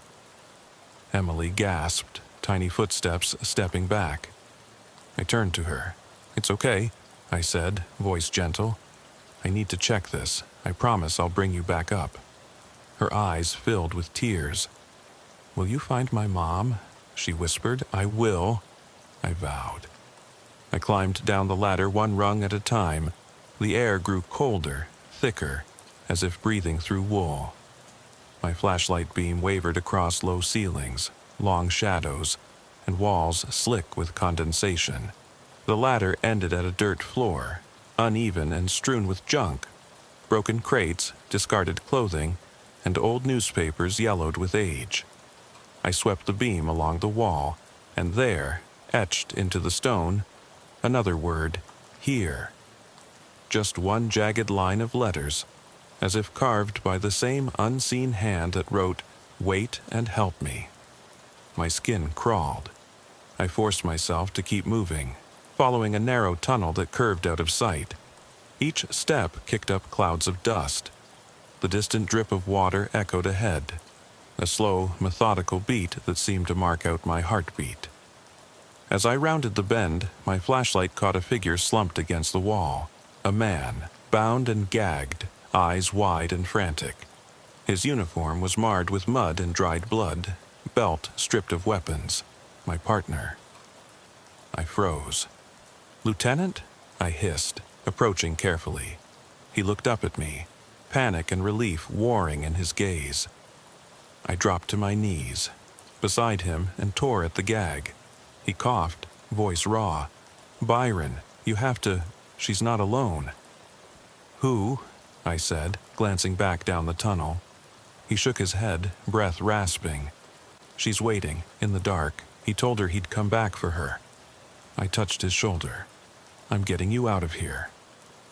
I yanked the bindings free and he pushed himself up. His hand trembled as he took my arm. Behind us, the tunnel was suffused with a wet, shuffling sound, almost like breathing. My flashlight beam skittered across the walls and I saw them. Small handprints, smeared in mud and blood, leading deeper into the darkness. Lieutenant Byron staggered to his feet. "Officer," he rasped, "get Emily and get out. I'll cover you." "No," I said, shaking my head. "We leave together." He closed his eyes, pain and resignation etched on his face. "You can't. We both know that." I hesitated, torn between loyalty and my promise to Emily. Behind the curve of the tunnel, the shuffling grew louder, closer. A small, childlike hum began, a lullaby twisted and off-key. Emily's voice drifted down from above, faint but real. "Officer, I'm scared." I swallowed hard. The decision was made for me. I turned to Lieutenant Byron. "Help me get her out," I said. He shook his head, pained. "He wants me." Before I could protest, a soft, clicking sound echoed off the tunnel walls. The humming swelled into a whispering chant. My flashlight flickered, beam dancing across a low figure emerging from the darkness. A child's silhouette, too small to be Emily, too deliberate to be any actual child. Its head tilted at an unnatural angle. The whispering stopped. Silence fell. And in that pregnant moment I realized we had nowhere left to go. I looked at Byron, at Emily trapped above in the crawlspace, and at that silent shape blocking our only path forward. I swallowed, voice barely a whisper. "What have you done?" The figure took a slow step closer. Behind it, the tunnel stretched into nothingness. The etched word, "Here," pulsing in its darkness, waiting for my answer. I felt the flashlight's beam shaking violently in my hand as the crouched silhouette took another slow step toward us.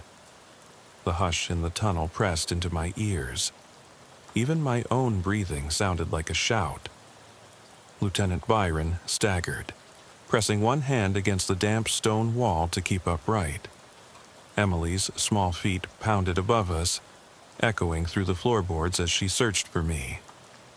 I realized, with a jolt of desperation, that she might still be in that crawlspace if I didn't act fast. I swept the light back to the shape in front of us. It was too small to be Byron or me, its shoulders hunched and head tilted at an impossible angle. Every instinct told me to fire, but I forced my finger off the trigger. Something about it felt wrong. Not human, but not supernatural either. Some twisted reflection of childhood, stripped of its warmth. The whispering chant from moments before had faded into a hollow silence. Then the thing spoke, in a voice that rattled the back of my skull. "Why are you here?" Byron and I exchanged a look, eyes wide. I cleared my throat. "We're taking Emily out. Now, no tricks." It cocked its head, and I thought I heard a faint snicker, like a toy squeaking. The beam picked out its face, pale, too pale, as if it had never known the sun. Its eyes shone wet, urgent, pleading or mocking. It was impossible to tell which. "Emily," I called upward, voice echoing. "Don't move." I squeezed Lieutenant Byron's shoulder. "Go up, get her, I'll handle this." His jaw clenched. "No way, you promised." "Go," I hissed. He hesitated for a heartbeat, then sprinted for the ladder. I turned back to the figure. It took another step, and I realized the floorboards were groaning under its weight. It was moving toward me, each footfall dragging something thin and long, behind it, rasping along the stones. I swallowed hard, pointing my light directly at its chest. "Stop!"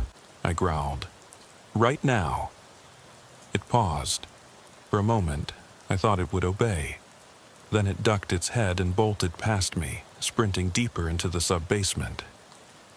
Adrenaline popped in my veins. I glanced at the ladder.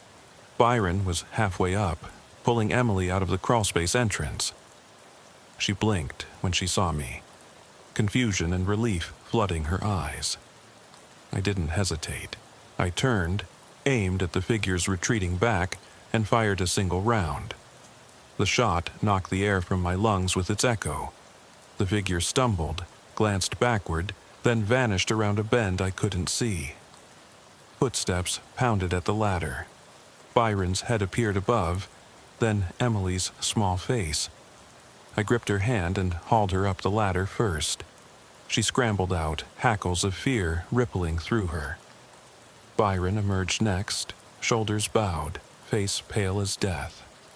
I climbed last, turning back to watch the trapdoor close behind me.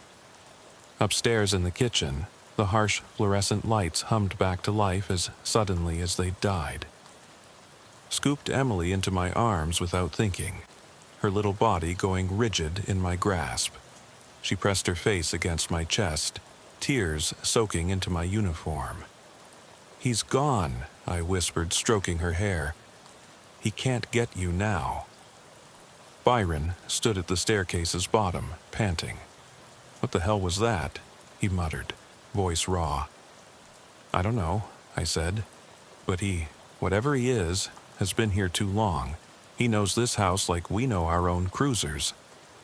I set Emily down gently. "Are you hurt?"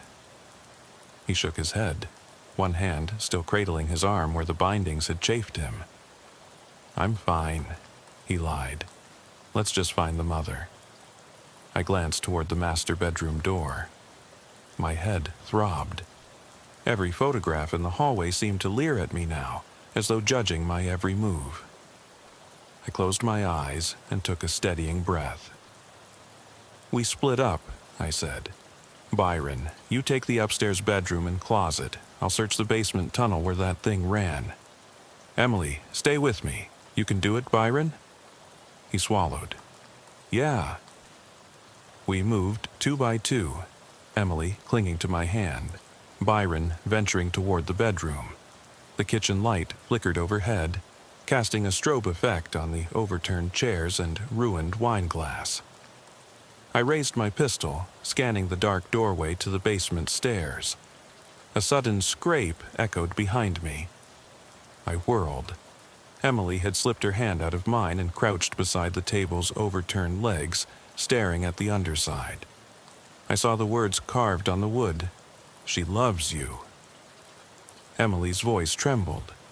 "He said she loves me too much." My stomach soured. I'd assumed the messages were taunts to me, but they targeted her. This case was no accident or revenge. It was twisted affection. Someone had wanted to keep this girl close, like a pet or toy, safe in the darkness. I scooped her up and set her on the kitchen counter. "Emily," I said gently, "do you remember anything about that man? His voice? His face?" She buried her face in her hands. "He wore a mask," she whispered, "a clown's face." My blood ran cold. A mask. The silhouette I'd seen must have been one of those cheap plastic clown masks. Distorted bug eyes, a grin painted wide with grease paint. This was planned. Ritualistic, even. I glanced at the hall where Byron had disappeared. "Lieutenant!" I called. No answer. I strode toward the stairs, boot heels clacking on linoleum. Emily jumped down from the counter and fell into step beside me. "Please don't leave me," she pleaded. "I won't," I promised, sliding into the hallway. The door to the bedroom stood open, light spilling out. I scanned the floor, no footprints, no clues, just that chilling stillness. I crossed the threshold, gun trained low. The bed lay disheveled, suitcase dumped onto the floor, raincoat gone. I swept the beam across the walls, catching a movement in the closet door's reflection in the mirror. My heart leapt. The mirrored glass was smeared again. Missing, scratched into the surface this time. I tensed. Then I heard Byron's voice from inside the closet. "Help me, please." My pulse spiked. I charged over, yanking the closet door open. Inside, Byron lay crumpled against the back wall, bruised and bloodied, hands shaking as he pressed a cell phone into my hand. The screen was cracked but lit with his mother's contact. He dialed her before collapsing. I crouched beside him. "What happened?" I said, voice urgent. He pointed a trembling finger past me, toward the doorway. "He's in the hallway, masked, watching." I turned slowly, my flashlight beam searched every corner. And then I saw it. A blurred movement. Too quick to be human, vanishing around the staircase corner. I drew in a breath and stepped out into the hallway, heart hammering. Emily clung to my leg, eyes wide. I shone the beam up and down the corridor, nothing but peeling wallpaper and family photos. Then I saw the front door at the far end. Wide open, rain sluicing in, wind rattling the glass. My jaw clenched. The masked figure had a clear path. If it fled now, we'd never catch him. But going out meant leaving the basement exit unguarded, risking Emily and Byron in the dark below. I glanced at Emily, tears glinting on her lashes. She mouthed one word, "Mom." The kitchen door burst open behind me, rain and wind rushing in. I spun, pistol raised, breath caught in my chest. But it wasn't him. It was a woman, stumbling inside, dripping wet, her face streaked with tears and dawn-lit hope. She froze when she saw us, eyes wide with disbelief. I crossed to her, lowering my weapon. "Ma'am?" I said, voice gentle. "It's okay, we found her." She dropped to her knees, wrapping Emily in a desperate embrace. Emily sobbed into her mother's shoulder, and I felt a lump form in my throat. The mother's uniform trembled in the dim light, her own badge pinned crookedly above her heart. My mind reeled. The mother was a fellow officer, returning home after her shift. She'd come back to find her daughter missing, been lured into the trap herself. Tears streamed down her cheeks as she pressed Emily tighter. "I thought I lost you," she whispered.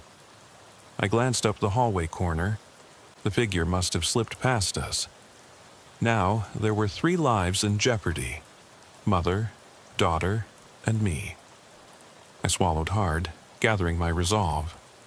I turned to Byron, still crumpled in the closet. "Call this in," I said, pressing the phone to his hand. "Tell them where we are." He nodded, voice thin but determined. "On it." I moved toward the front door, cautious. Emily's mother clung to her child, fear stark in her posture. I checked my pistol. Then I heard a faint shuffle, a footstep on the porch roof above. A cold dread rolled through me. The storm's wind howled, and I lifted my flashlight upward, gun at the ready. The gutter rattled. A shadow passed over the window. I exhaled, steadying myself. I needed to protect them, every inch of this house. But I realized, with a jolt, that I had no idea where the figure would strike next. Rain pounded on the porch. Thunder rolled overhead. And somewhere outside, masked and silent, the predator waited for the right moment to step back into his playground, my home, my sanctuary, my prison. I squared my shoulders, voice low and steady. "He's not going anywhere." Behind me, Emily's mother whispered, "Please be safe." I turned back to her, offered a firm nod. Then I faced the open hallway once more, flashlight scanning the darkness for a flicker of white paint. A grin that spelled the end of everything. And I realized the true chase was only just beginning. I kept my flashlight trained on the hallway as I backed out through the front door, careful to keep the threshold between safety and chaos at my back. Rain pelted my shoulders, turning my uniform into a second skin of cold water. Emily's mother clutched her daughter tightly against her chest, coat wrapped around both of them like a fragile shield. Lieutenant Byron hovered by the staircase, phone pressed to his ear, voice trembling as he gave our coordinates and pleaded for immediate backup. The porch light flickered, struggling against the storm. I scanned the darkness beyond the railings, flashlight beams sweeping over sodden shrubs and slanted paving stones. Somewhere out there, masked in a clown's grin, the man who'd turned this house into a maze of terror was slipping through the fringes of my vision. He watched us from every rain-soaked shadow, a predator choreographing our every step. A sudden crash from inside the hallway made me whirl around, pistol out, and aimed at the threshold. The front door swung shut on its own, slamming against the jamb with a force that rattled my teeth. I pressed my shoulder against it, yanking it open again, but the wind outside fought me, pushing it just enough to catch the frame. I shoved it back, heart racing, and stepped in. Inside, the kitchen was a riot of overturned furniture. Footprints smeared in dark, aged blood that arced across the floor like splattered ink. Emily whimpered, pressing her face against her mother's side. I rounded on Byron. "He's in here," I said, voice low. "We move together. No one splits off. Understood?" Byron's eyes flicked to the ceiling, where the bulb flickered erratically, casting jittery shadows that looked like claws. He nodded sharply. "Understood." I took a deep breath, checked my pistol, and led the way through the hallway. Every footstep felt like walking on eggshells. The photos on the walls, once tokens of domestic bliss, now stared down at us in silent accusation. Family portraits twisting in the candlelight of memory. We reached the foot of the staircase and paused. "We go up first, secure the bedrooms," I whispered. "Then sweep the ground floor and garage. Emily and her mom stay here behind us." Emily's mother swallowed hard but nodded, pulling her daughter close. I unlocked the gate that held her in a kitchen chair, and she sank to the floor, cradling Emily protectively. I turned back to Byron. He rose, shoulders squared. "Let's do this." We climbed the stairs in tandem, footsteps measured, pistol beams crisscrossing the walls. The bathroom door stood ajar, the mirror inscription, "Leave now," stark under the staccato light. I checked it first, sweeping every corner, then kicked it closed behind me. Byron watched the door with narrowed eyes, as though expecting it to fling open and drop some horror on us. The master bedroom lay beyond, door hanging off its hinges.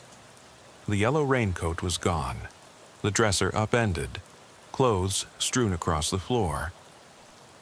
I swept my light over the bed. No suitcase, no trace, just the distant echo of that cramped crawlspace. My pulse thrummed, throat tight. "Clear," Byron murmured, but I didn't lower my weapon. Instead, I swept the flashlight across the closet door. The handle rattled. I bolted forward, swinging the door wide. Empty, but on the floor, a single rainbow-colored balloon, half deflated, drifted. I exchanged a look with Byron. This was his calling card. He turned, lips pressed thin. "He's here." A soft giggle echoed behind us, low and sweet, morphing instantly into a haunting chorus of children's whispers. "Let's play, let's play." I fired a warning shot into the ceiling.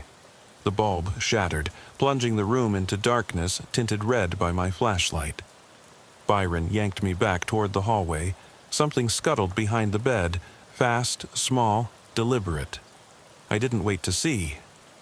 I sprinted back down the stairs, Byron at my side. The ground floor shook with the thunder of booted feet, as though something massive was running circles around us in the walls. Paint peeled from the plaster, fluttering like wounded flags. We reached the kitchen, where the exits hung open to the storm, and I realized the masked man was both here and nowhere. His traps and messages choreographed every moment, but his body remained a phantom. "Garage?" Byron asked, voice urgent. I nodded. "Rear exit through the mudroom." We dashed across the floor, careful to avoid the worst of the bloodstains, and burst into the mudroom. Rain pounded inside like cannon fire. The broken fence gate awaited, lightning bug-colored sparks skating across the wet ground.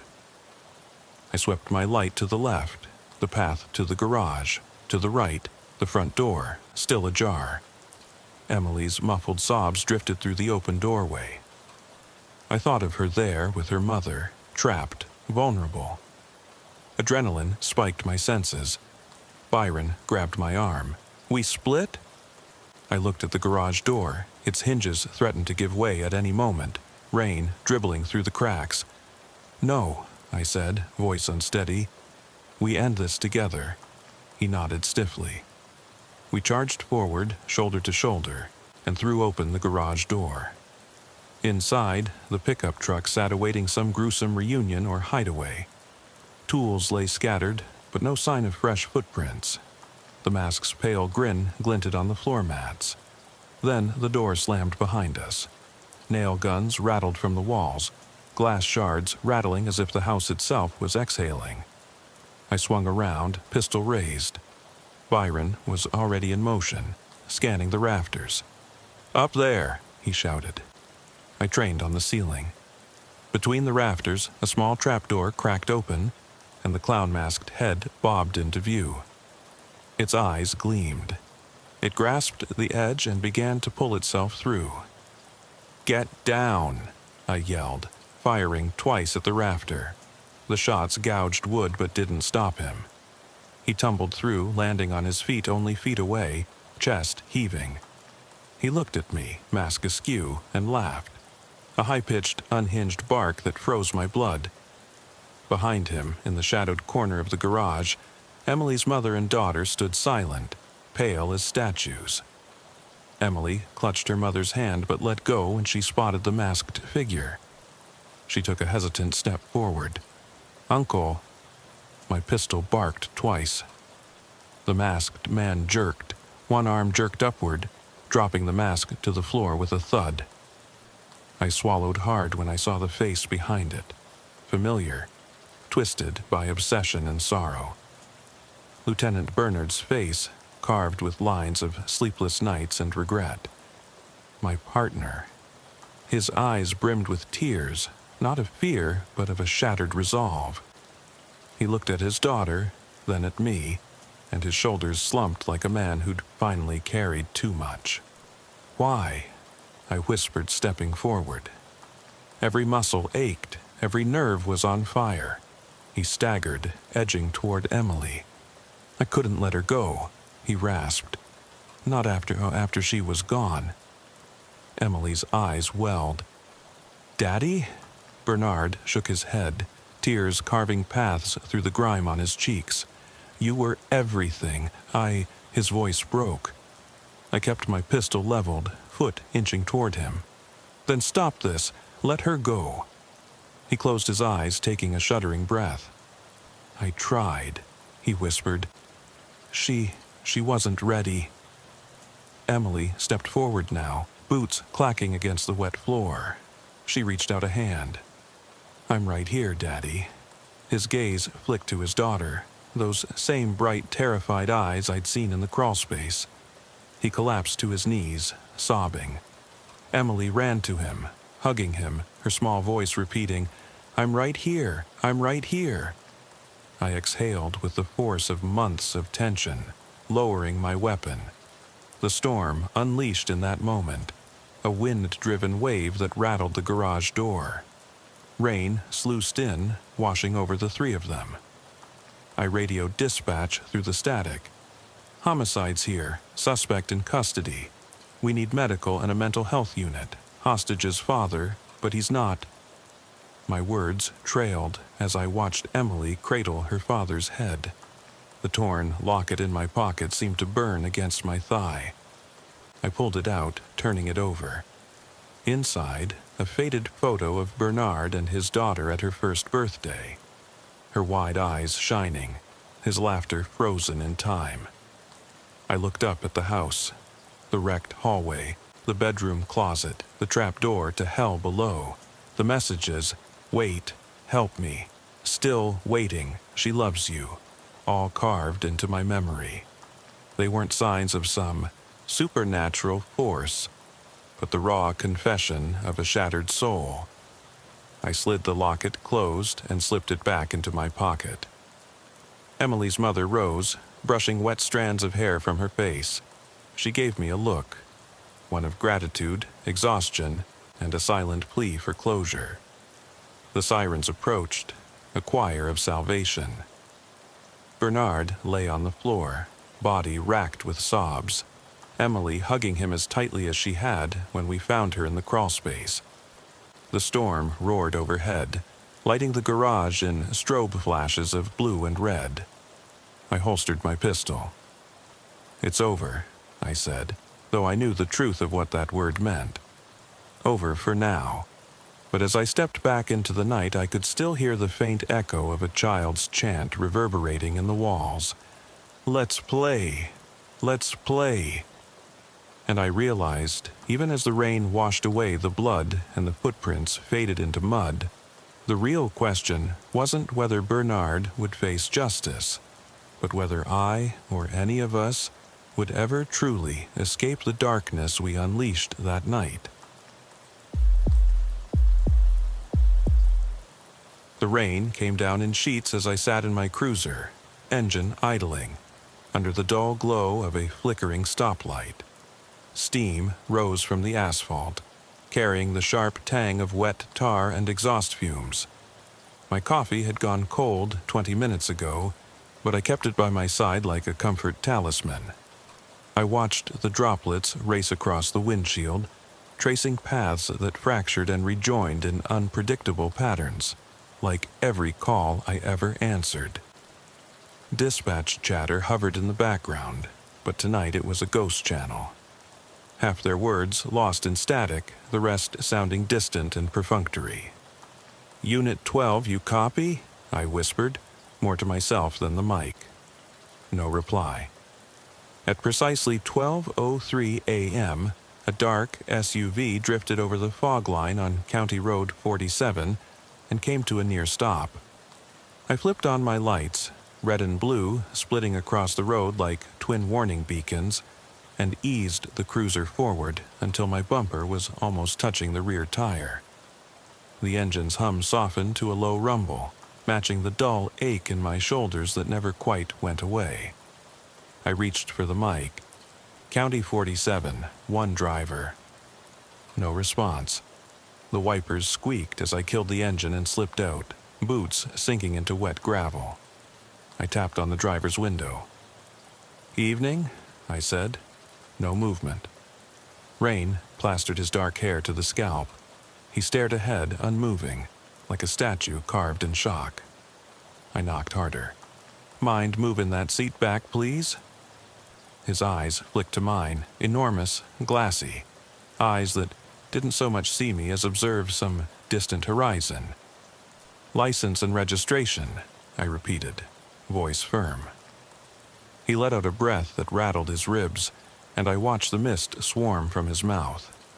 He handed me a folded map, edges sopping. No license, no registration. Just the map, creased almost beyond recognition. It showed every twist and turn of these back roads, down to the smallest washouts. "You lost?" I asked, though the map told a different story. Every mile of this county burned into paper. His jaw moved, but no sound came. He shook his head. I stepped around to the trunk. The hatch was closed, latch glinting with tiny rain droplets. I radioed in, Unit 12, traffic stop, County 47, possible additional occupant. Only static answered. I clicked off the mic. Instinct prickled at the back of my neck. I pressed my flashlight against the edge of the hatch and popped it open. Inside, a child's car seat lay empty, its straps dangling like abandoned ropes. The foam padding was soaked through, and streaks of muddy water formed twisted patterns across the fabric. Gravel crunched behind me. I whirled. The passenger door, which had been shut tight, now stood ajar. My hand brushed my holster, a reflex born of too many nights that went sideways. "Hey!" I called. The driver's head snapped my way, eyes wild. He scrambled out of the SUV, knees clattering on gravel, and then froze halfway to me. "Who else was in the car?" I demanded. He opened his mouth, but nothing came out. Just a wet sound like someone trying to swallow fear. I returned to the trunk and shone my light deeper. The car seat was gone. My heart stuttered. In its place sat a single, scuffed rubber boot, toes pointing toward the back of the vehicle. Behind it, the darkness of the woods swallowed everything. No sign of another shoe, no prints leading away. The driver stumbled toward me, hands rising to cover his face, fingers trembling. Rain plastered his shirt to his chest, revealing the outline of a small backpack strapped across his shoulders. I seized his arm. "What are you hiding?" My voice had barked into the night, louder than intended. He sagged into my grip, eyes glassy, and muttered something I couldn't catch. Another crackle over the radio, a dispatcher finally cutting through. "Unit 12, you there? Late check-in." Relief and resentment warred in my chest. "I'm here," I rasped. "Need backup on County 47, possible missing person." "Copy that. ETA 5 minutes." I shifted my attention back to the SUV. The hatch creaked and closed itself, as if guided by invisible hands. I glanced at the driver, whose breathing had slowed to shallow rasps. My flashlight beam danced over the boot again. There was something unnerving in how perfectly it sat. Too deliberate, too staged. I cuffed the driver and guided him to the cruiser. He didn't resist. He only stared at the distance between us, at something I couldn't see.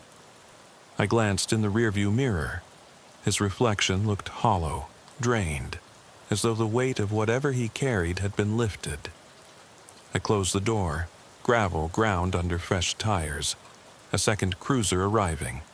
Headlights washed the scene in harsh white. In their glare, the rubber boot vanished. No reflection under my lights, no sign it had ever been there. I stepped out again, rain plastering my jacket to my skin. We searched the shoulder, fields, tree line, nothing. No car seat, no child, no footprints beyond our own. The driver watched me, eyes tracing every movement. Finally, I uncuffed him.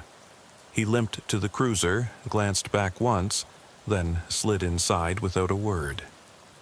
I climbed back into my own car, swallowed cold coffee, and pressed my forehead to the steering wheel. My breath steamed against the vinyl. Dispatch cleared our channel again. "Unit 12, status?" I paused. "Return to station," I said, voice hollow. As I drove away, the rain eased to a drizzle, but the pavement remained slick. The red and blue lights faded on the horizon, leaving only the stoplight's erratic pulse. My cruiser's tires hummed on the pavement, and I realized I hadn't felt the engine all night. Ahead, the road twisted into darkness, and behind me, the faint echo of gravel crunching, as if someone was still stepping out into the open. I parked under the overhead lights of the station's lot, engine still warm, and sat for a long moment with the headlights aimed at my own reflection in the windshield. My uniform felt damp and heavy. Rainwater pooled at my collar. I killed the engine and unfolded from the driver's seat. every muscle aching from tension that wouldn't release. The station was quiet, fluorescent corridors smelling of bleach and stale coffee. My boots echoed on linoleum as I crossed to the lockers. Inside, I peeled off my wet jacket, unzipped the interior pocket where the map had rested, and found only a small scrap of paper. Nothing like the full map the driver handed me, just a single line of muddy fingerprint smudged across the grain. I dropped it on the bench and pulled out my notebook. The pages were dog-eared at the corners, filled with terse entries. 2,303, SUV stopped. Driver non-responsive. Car seat vanished, single rubber boot. I paused, thumb grazing the ink. Plenty of officers would write that off as a prank. Muddy kid's boot left as a gimmick. But I'd heard the gravel crunch. I'd seen that boot materialize and then disappear. A flicker of movement caught my eye. The night shift sergeant leaning against the wall outside the briefing room, coffee mug in hand, staring at me. He nodded once, lifted his mug in a silent salute. I forced a nod back and stepped into the briefing room, where an empty board bore rows of colored pins marking calls for the night. The tech desk was unattended, but the dispatch screens glowed with low-red emails and shift change schedules. I tapped my badge on the magnetic pad and signed in. "Rough night?" the sergeant asked, eyebrows raised. He didn't wait for an answer. "County 47, you grabbed your paperwork?" I fished out the clip holding the traffic report forms and handed them over. He flipped through quickly. "Missing person?" he pressed, voice low. I shrugged. Maybe, or someone jacking with us, but I heard footsteps and saw that boot. He glanced at the board behind me, his gaze pausing on the blank slot under unidentified incidents. He sighed. "We can file it under strange. Don't waste too much time chasing ghosts." His tone was half joke, half warning. I slid my paperwork back into my pocket. "Understood," I said softly. I left the briefing room with that hollow weight again, heading for the locker to gear up for the rest of the shift. Rain had stopped, but the sky remained a bruised gray. Outside, the lot was empty, except for my cruiser and the tow truck that hauled the SUV away. I watched the taillights fade and wondered if I'd ever see that boot again. At 2:15 a.m., the radio crackled. "Unit 12, malfunctioning signal on radar road. Deputy needs backup." No mention of a suspect, just a box check run down a two-lane that hadn't seen traffic in years. I slid into my cruiser, heart tightening at the thought of more lonely roads. Radar Road was 15 minutes out, if you pressed the accelerator. I punched the lights and siren, then cut them. Didn't need to advertise. The station's red light hovered over the lot as I pulled away.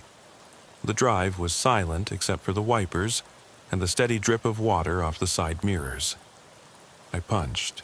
Headlights to high beam for stretches, then dipped them into darkness where trees met sky. Fields rolled by, patches of corn tall as the hood, whispering secrets I couldn't hear.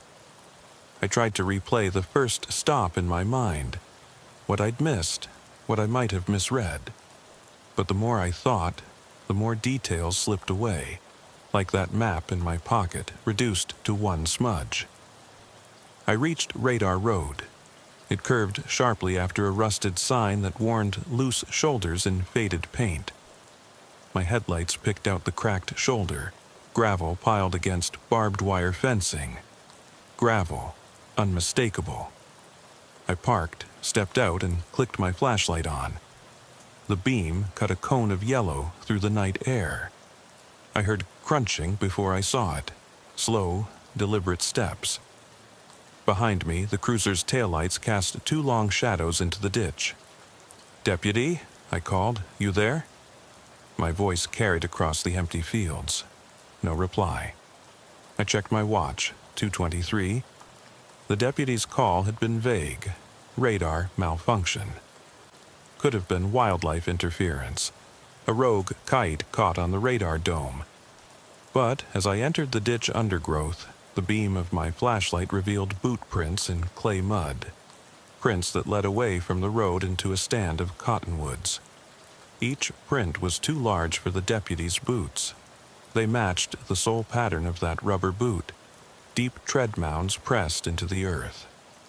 My blood ran cold. Behind me, the cruiser's engine ticked in the cool-down. I pressed forward, boot prints guiding me deeper. The trees closed in, branches draping like veils. My flashlight caught something hanging from a low limb, a map, torn but unmistakably the same county map, smeared with mud and threaded with rain-streaked tears. A single corner had been folded down, marking the exact bend where I'd first stopped that SUV. Underneath, scribbled in a child's spidery hand, "We're not alone." My breath hitched. A branch cracked somewhere to my left, soft but sharp in the quiet. I swung the flashlight around. Nothing but darkness. No deputy, no animals, only the press of black between trees. My radio crackled. I yanked it from my belt. "Unit 12 to dispatch. Urgent. I need 2 units on Radar Road now." Static answered. Then a crack. "Unit 12? You copy?" The beam of my flashlight landed on the next print. Huge, jagged, leading straight toward me. I stepped back, heartbeat hammering, remembering every name I failed to protect. Every case that went cold because someone walked away with the truth. Boot prints advanced. Silent, as if made by someone wearing the night itself. I clicked off the radio. No backup, no deputy, just me. The mud beneath my boots, and the whisper of wind through leaves that sounded almost like a sigh. I pressed my back against the rough bark of a cottonwood, flashlight trembling in my fist. The boot prints stopped here, at the edge of a small clearing no wider than the cruiser's headlights would reach. Moonlight, weak, pale, filtered through ragged clouds, illuminating the mud-streaked ground in shifting patches. The message on the map scrap burned at the edge of my vision. "We're not alone." It felt less like a warning and more like a reckoning. Every instinct screamed at me to turn back, to sprint for the cruiser and stomp the accelerator all the way to town. But I had come too far to retreat. Not tonight. I inhaled, tasting wet earth and pine resin, and exhaled through clenched teeth. The forest seemed to inhale with me, branches rattling overhead as if the trees themselves were holding their breath. I clicked the radio again. 3 quick presses, but only static answered. No one was coming. I stepped forward, torch beam grazing the gnarled roots that twisted like sleeping serpents across the path. The prints reappeared, each one perfectly spaced, leading directly toward the center of the clearing. I followed them, heel to toe, until the beam landed on something that didn't belong. A yellow school bus token, half buried in mud. I knelt, pried it out, and turned it over in my fingers. A battered sliver of plastic, stamped with a faded bus number. I'd seen these tokens years ago back when I did community outreach at elementary schools. Now, it felt like a souvenir from some nightmare route. I stuffed the token into my pocket and swept the light around. No bus, no children. Just the slick mud, broken only by footprints that ended here, and a single piece of chalk lying beside a rock.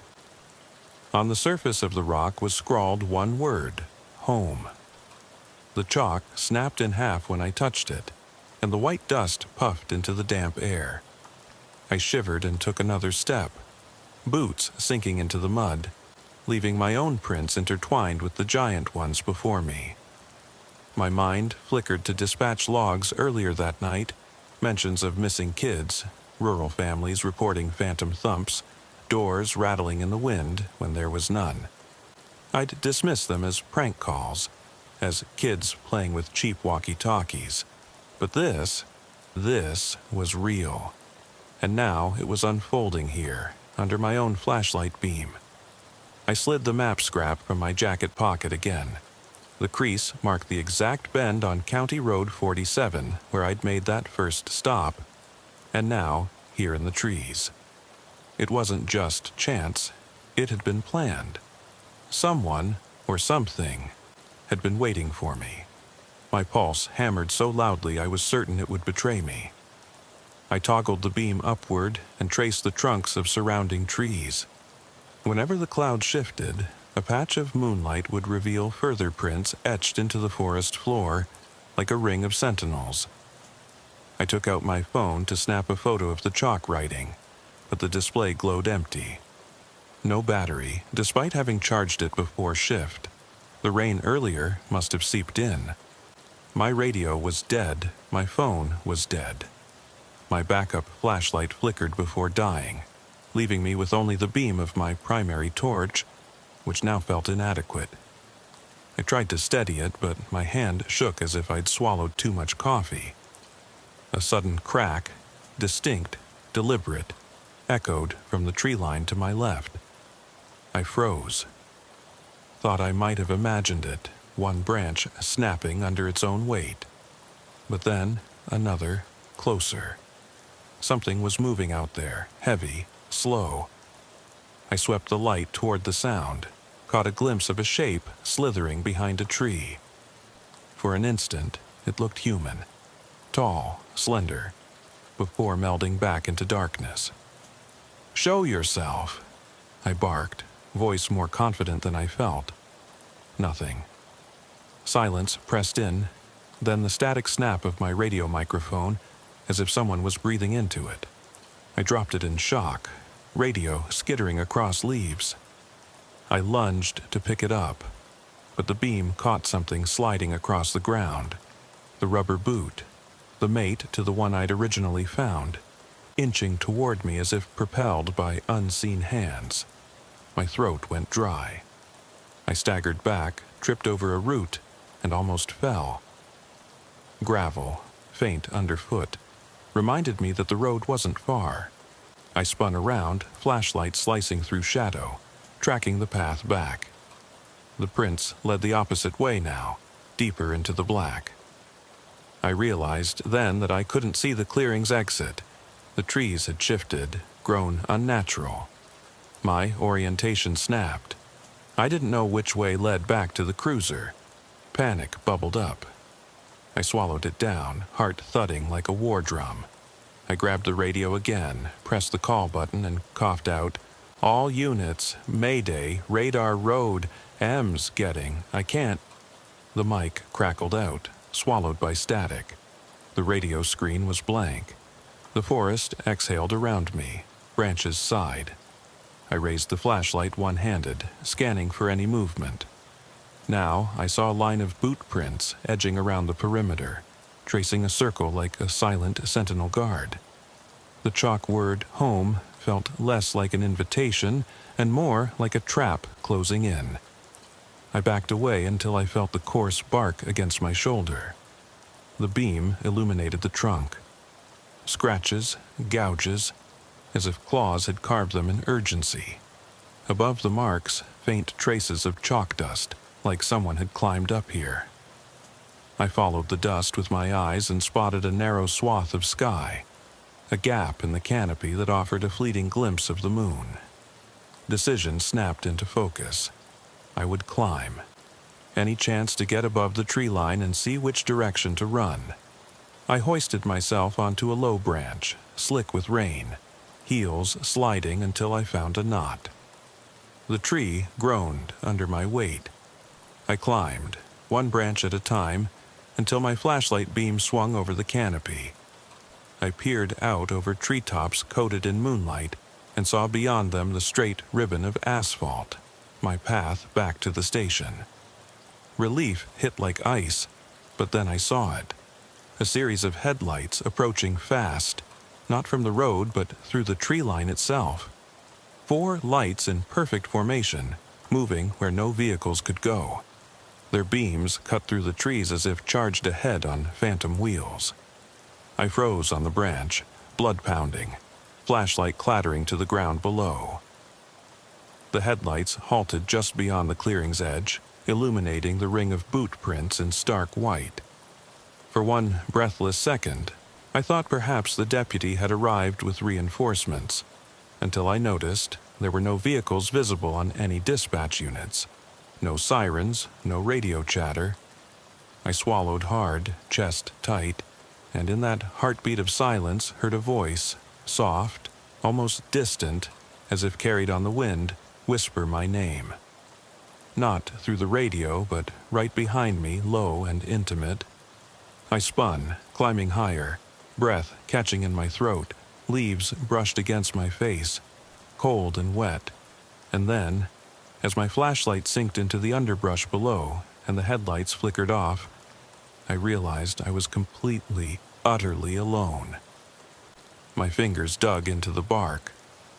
My eyes stung from rain and something else, something I couldn't name. I looked down, saw the path back to the cruiser, and felt the weight of every regret, every case that went cold laid out beneath me like the mud and chalk in that clearing.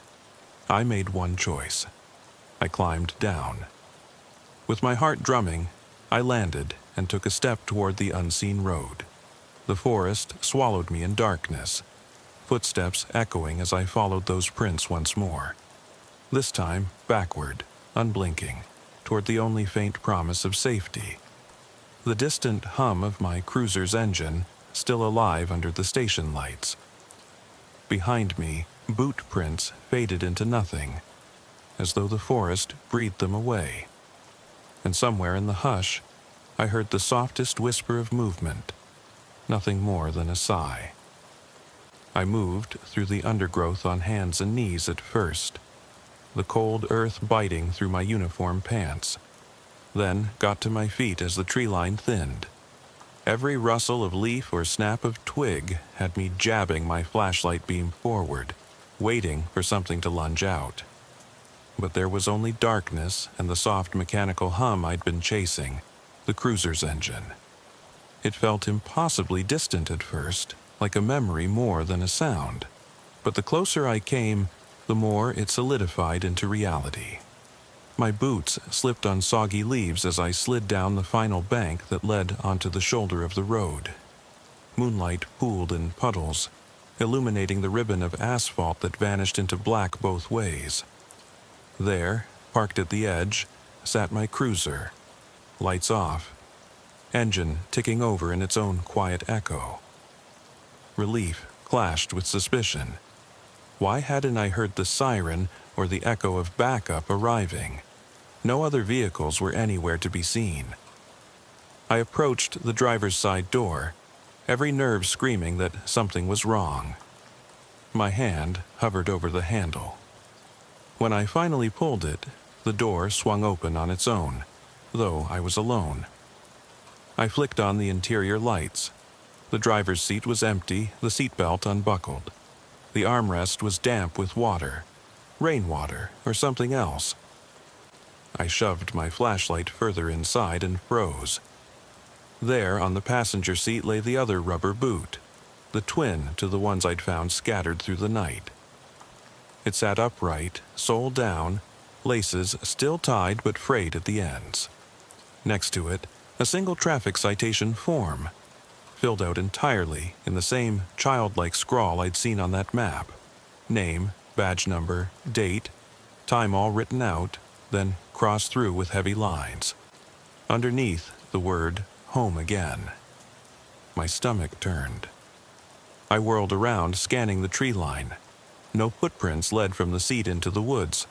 The question was no longer, who put this here, but when? My breath billowed between chattering teeth. I yanked the form free and stuffed it into my pocket, heart hammering. Everything in me screamed to start the engine and drive until the tires shredded on the interstate lines, but I forced myself to search the cruiser anyway. Gloves in the console, flashlight in the door pocket. My radio lay on the dash, mic dangling. I reached for it, clicked the call button. Unit 12, "Dispatch, come in." Only static. I pressed again, then pounded on the dash with my fist. My own name echoed through the empty night. I stepped out into the rain-slick shoulder and walked around the front of the cruiser, flashlight bead cutting a swath across the grille. The hood was wet, rain sheets dripping in rivulets. There, a smear of muddy fingerprint across the metal, not my hand, larger, like something pressing from the inside out. I traced it, fingertips grazing the cold surface, and the image of that driver, mouth covered with his shaking hands, flickered through my mind. I tore my eyes from the cruiser and turned back to the woods, expecting to see movement. Instead, all I saw was my own reflection in the wet asphalt, illuminated by the glow of distant station lights. I tested the engine ignition switch. It turned over, rumbled to life. The radio crackled just for a moment with voices. Unit 12-10-4 were en route. Then silence. I sat behind the wheel, door still open, and stared down the road into darkness. Every instinct told me to leave, to drive until my head cleared, until morning sun burned this terror to ash. But the moment I shifted into drive, something flickered in the rearview mirror. A movement on the shoulder, right beside the cruiser's hatch. I killed the motor and the headlights. Darkness pressed in like velvet. The only sound was the radio's soft ticking and my own labored breathing. My flashlight beam swept back to the taillights and caught a figure standing just beyond the range, shoulder height compared to me, hunched, still. I rotated, flicked the beam higher, and saw it. A small hand pressed flat against the glass of the rear window. My skin crawled. I reached instinctively for the door handle but froze. The hand was pale, too pale, and the rest of the figure receded into blackness. My mind raced. Child, phantom, saboteur. All I knew was that it was human-shaped, one hand planting itself like a grotesque flower against the cold glass. I clicked off the flashlight. My chest tightened. For a long moment I sat in the suffocating dark, listening to my pulse drum through my temples. Then I heard it, very softly, from just outside the cruiser's open door. Knock, knock. My arm trembled as I reached for the door. Knee locked, I braced to stand. The knocks came again, heavy and deliberate, echoing through the metal frame. Knock, knock. At that precise moment, the engine roared back to life, headlights flaring, illuminating the road ahead, and showing me nothing but empty asphalt. I slammed the door shut, turning the key, lights blazing, and spun the wheel toward the station. Tires hissed as I peeled away. In the mirror, I saw the cruiser's beam flicker once more over the shoulder, where no one stood, or so it seemed. But the rubber boot lay where it had fallen, half buried in mud on the shoulder, as though someone had dropped it waiting for me to return.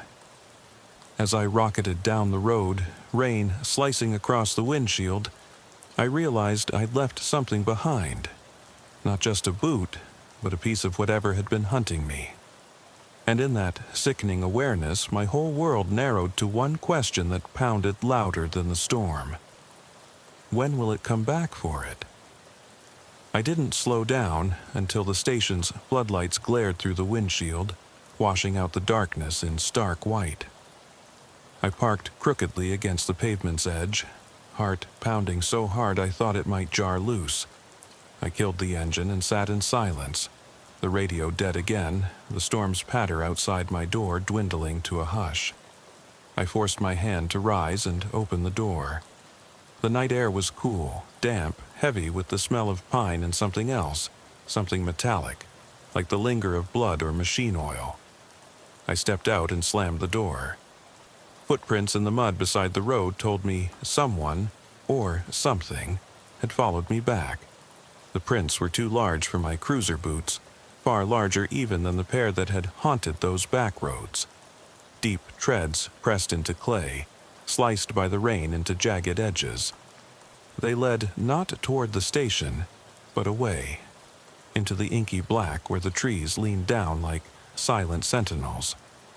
Instinct urged me to run inside, slam the heavy doors, and lock down until morning. Instead, I grabbed my flashlight and jogged after the prints, boots slipping in mud and scattered pine needles. Every step echoed with the memory of that boot at the cruiser's shoulder, the phantom hand on the glass, the knocks that rattled my bones.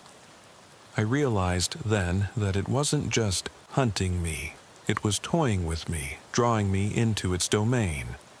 The prints led to a break in the woods, a narrow path illuminated only by my beam. I followed, heart hammering, mind whirring with every possible explanation. A prank, a vigilante, a terrified child playing with shadows, and every thought felt too small, too rational. The path curved, bringing me to a small clearing I'd never seen before, though the station lot lay directly behind me. In the center stood an old, rusted swing set, half buried in overgrowth, metal chains swaying in a breeze I couldn't feel. Beneath the swings, the ground was churned, as though someone had knelt there, clawing at the earth. My light flicked downward. There, half buried in mud and leaves, lay the map from the first stop, stitched together in sections. The county roads, the chalk scrawl, now blackened and torn apart into a crude mosaic. Surrounding it in a circle were the 4 rubber boots I'd found over the previous hours. Each one pointed inward, like a compass arrow aimed at the map's broken heart. In the center, a 5th boot lay, sole down, lace undone. It looked fresh, no mud, no rain, as if placed there only moments ago. Breathing hard, I knelt beside it and reached out. The leather was cold, impossibly cold, as though it had been forged in ice. I pried it up and turned it over. Inside, tucked into the toe cavity, was a child's photograph, edges curled, soaked through, of a small boy grinning into the camera, baseball cap tilted back, eyes blazing with mischief. On the back, scrawled in the same spidery hand, "Thank you for finding me." My vision blurred. The boy's face seemed to shift in the dim light, smiling one moment, then mouth drawn tight in a silent scream the next. I slammed the boot back down, heart pounding so violently it hurt, and dropped to one knee. The map pieces scattered at my feet, but at the center of the circle, the chalk word "home" glowed faintly, as if freshly drawn. A voice drifted from the tree line, soft, distant, familiar. I froze, every nerve alight. It said, "Officer," then paused. "Thank you." The words were gentle, tinged with relief, and yet they cut through me like a blade. I swept my flashlight to the edge of the clearing. No figure, no silhouette. Only the trees standing sentinel, branches scratching at the sky. I snapped off the beam. Darkness enveloped me. The only sound was my own ragged breathing and the distant hum of the station lights. For a moment, I thought I saw the photograph drift toward me on a breeze, but there was no breeze. I forced myself to stand, hands shaking, and gathered the map fragments, folding them into my jacket. The boots I left behind. I would come back, with more lights, more guns, and a team. I would uncover every secret this place hid. I stepped back onto the path, turned toward the station, and noticed that the footprints had vanished. Erased as if they'd never been. No sign of the path, no swing set, nothing but undisturbed forest floor. My flashlight flickered on and off as I approached the edge of the woods, and I shook it until it steadied, casting a single beam down the path I'd taken. But at the forest's mouth, where the swing set should have been, stood a small figure, backlit by the station's glare. The silhouette was unmistakably a child, small shoulders, baseball cap, standing stock still, head tilted. I stopped. My hand flew to my holster, shotgun instinct humming through me, but I hesitated before drawing. The figure didn't move. I called out, voice echoing, "Hey kid, you okay?" No answer. The rain had started again, soft taps on my shoulders. I advanced one cautious step. The figure raised an arm and pointed, straight back into the forest. Then the head turned, and in that moment I saw the face, half covered by shadow, one eye missing, the other wide with sorrow. The skin was pale as moonlight, stretched tight over bone. A grin curled at the corner of lips that had no warmth. It whispered, barely audible over my own pulse, "Welcome home." Then it stepped forward, only 3 steps, and vanished into the mist. The rain's rhythm quickened, hissing on the pavement. I stood paralyzed, the photo of the boy burning in my mind, the swamp of unanswered questions closing in around me. I turned back toward the station, every instinct screaming to run inside and lock the door. But as I reached the curb, I spotted something etched into the wet asphalt. A single child-sized footprint, pressed into the road, pointing straight at me. No other prints followed, just that one imprint, clear as night, as if stamped there for me to find. I felt the weight of every unanswered call, every missing person file gathering dust in some forgotten drawer. I realized I had become part of a story that had no end, no neat resolution. And as I stood there, soaked to the bone, the radio sputtered to life with distant cracking voices calling my call sign. I flicked it on, but no one spoke. Just static that hummed and coalesced into a whisper. Home. I didn't turn back to the boots or the woods. Instead, I climbed into my cruiser and sat, breath steadying, eyes locked on that single footprint. The sirens I never heard approached, growing louder until they were right beside me. The door swung open, floodlights dancing across the dash. I looked up to see the boy's grin, bone white in the glare, hovering in the doorway before slipping into the cab beside me. My hand twitched toward the door handle, then the boy's eyes fixed on mine, and he mouthed one word, "Stay." I jerked awake, heart hammering, the cab empty. The door was shut. The station lights rotated overhead, and on the wet asphalt by my tire lay a single rubber boot, lace undone, pointing back toward the forest. I sat there until dawn stained the sky gray, cradling that boot in my lap. I still haven't brought it inside.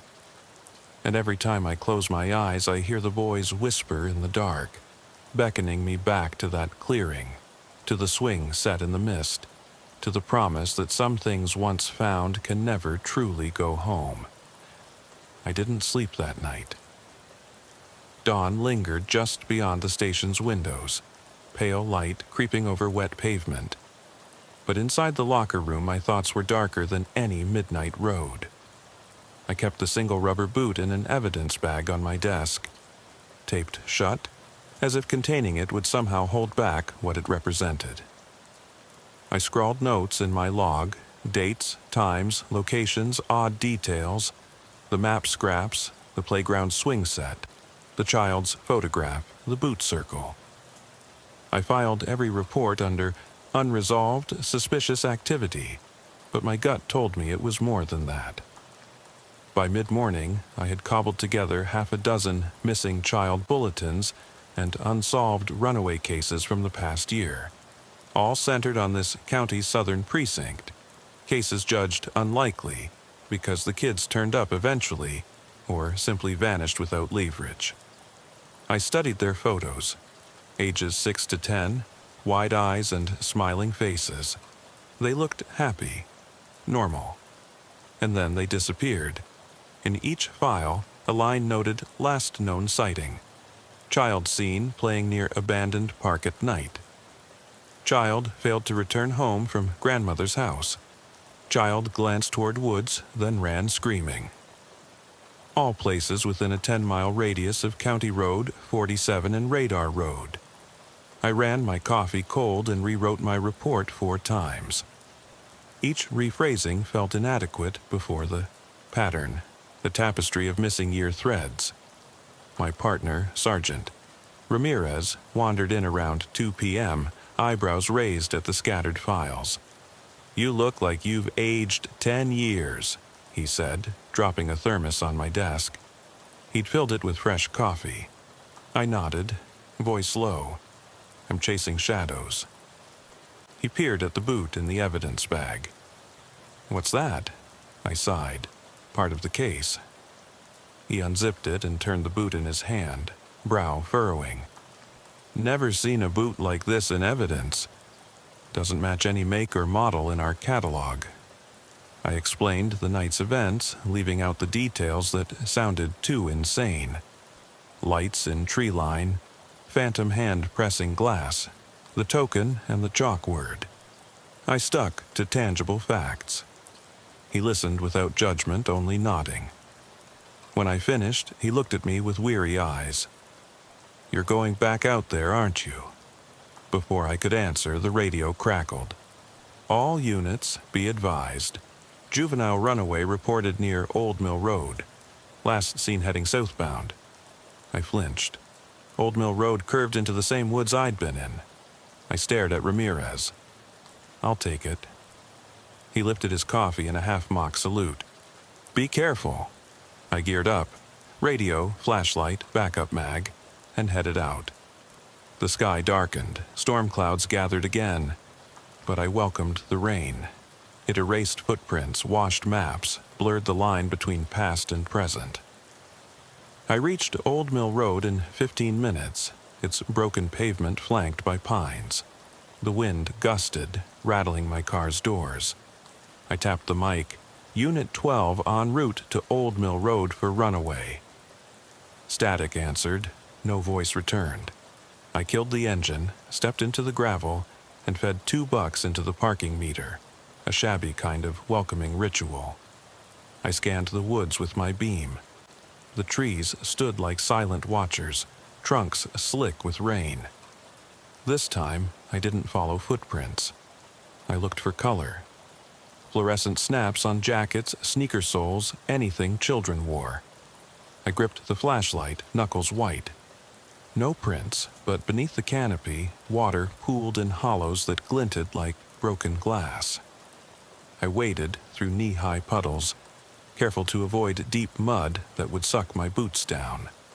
A sudden flicker on my wrist. The digital watch Ramirez gave me flashed 16:47. He'd always said, "Keep an eye on the time." A runaway usually moves fast, panicked, but this path was too narrow for a quick sprint.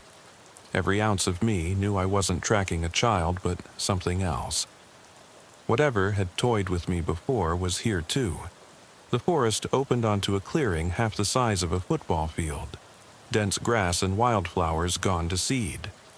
In its center stood a lone billboard frame, rusted poles, but no sign. The frame's shadow fell like jagged teeth across the ground. My beam caught the lower support, another chunk of chalk, a single word, "Stay." It was small, almost discreet, and half smudged by rain. My pulse raced. "Come on," I muttered. My boots crushed wildflowers as I approached. The frame stood too tall, way above eye level, outlines of old bolts where signage must have been. If kids ever played here, the billboard would have cast a shadow over the clearing. Perfect for hide and seek, then perfect for disappearance. Another flicker. "My radio, Unit 12, you copy?" Finally, Ramirez's voice. Relief flooded me. "I'm at a clearing on Old Mill," I replied. "Report indicates runaway girl, age 9, I don't see her." A pause. "Hold position, back up en route." The channel went silent again. I replaced the mic. Lightning flashed, thunder rumbled across the ridge. Rain started, steady at first, then heavy. I knelt, wiped chalk from the board's support, and wrote underneath in my own scrawl, "I'm here." It felt like both a declaration and a dare. I stood, stepped back, and waited for something to respond. A shriek cut through the storm, a raw, human scream. My heart lurched. It came from the trees at the clearing's edge. I raised my flashlight beam, cutting through sheets of rain to where trunks met underbrush. The scream repeated, shorter, closer. I hesitated at the border between open grass and thicket, then stepped in. Branches clawed at my jacket. My flashlight flickered, once, twice, before stabilizing. In the gloom I saw movement, a flash of red fabric, tiny. My pulse spiked, the runaway. "Hey!" I shouted, voice swallowed by rain. I stepped faster. The grass gave way to a muddy track. I ran now, boots slipping, flashlight carving arcs of light. At the thicket's mouth, the beam landed on a small figure crouched beside a fallen log. Relief and dread warred within me. I raised a hand. "It's okay. I'm here to help." The figure turned just enough for me to see a pale cheek, tears mingling with rain. She stood slowly, hips brushing against the log. I recognized the jacket. It was hers. "Miss, are you all right?" I knelt. She hesitated, eyes darting past me into deeper shadows. "I can take you back," I said softly. She shook her head, arms wrapped around her cell. "No," she whispered. "He said I could stay." My blood ran cold. "Who?" I asked, scanning the dark like a radar. She pointed past me. "Him." I flicked the light there, only rain and grass. Then I caught it, a silhouette behind the board's frame, tall, blocky, unnatural posture. I steadied my breathing. "I'm Officer Mitchell," I said. "You need to come with me." The silhouette didn't move, but I felt it, a weight, watching. The girl slipped past me, darting toward the billboard frame. Before I could stop her, she vanished behind it. I called, "Hey!"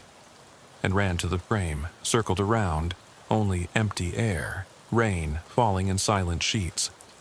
My heart pounded with dread. I reached under the frame, expecting ground beneath, felt nothing but thin air and cold wind. Lightning cracked overhead. The billboard's support thumped, a hollow sound. I circled faster, my flashlight beam darting across the poles. That's when I saw the third boot, perched on the horizontal crossbeam, sole pointed outward, threads frayed. How had it gotten there? No way someone carried that weight up there unseen. I swore, kicked at the mud, and called dispatch. "I need air support and visual on Old Mill Clearing, now." No answer. Static. I unclipped my backup mag, chest tight, and peered through the rain at the crossbeam. On the boot's sole, chalk letters spelled a name. Emily. The scream came again. Soft, distant, then right beside me. I whipped around. The girl, her eyes entirely black, her mouth wide in a silent roar. She lifted one arm and pointed at me, then at the boot on the beam. I froze. The wind died. No thunder, no rain, only the silence of expectation. She whispered, voice echoing through the clearing, "You never stay." Then she was gone. Not running away, but vanished. No movement, no trace, as if the world swallowed her whole. The wind picked up again, tossing the grass. I stared at the empty clearing, tears mingling with rain on my cheeks. The shadowed figure by the billboard was gone too. I fell to my knees, chest heaving. The radio crackled one last time. "Unit 12, status." I gathered myself. "Nothing. No one here." I let it hang. I rose, shaking, flashlight beam cutting jagged paths through the downpour. I climbed back into my cruiser, the final rivulets of rain dripping from my hair. As I pulled out of the gravel, my eyes caught a scrap of chalk stuck to the windshield, scrawled faintly by the wipers in their sweep. "Don't go home." I jammed the brakes. The car skidded to a stop, mud splattering. I reached out and traced the letters, barely legible through the rain. "Don't go home." My blood ran cold. I glanced at the road behind me. No footprints, no kids, just the mist rising from the broken pavement.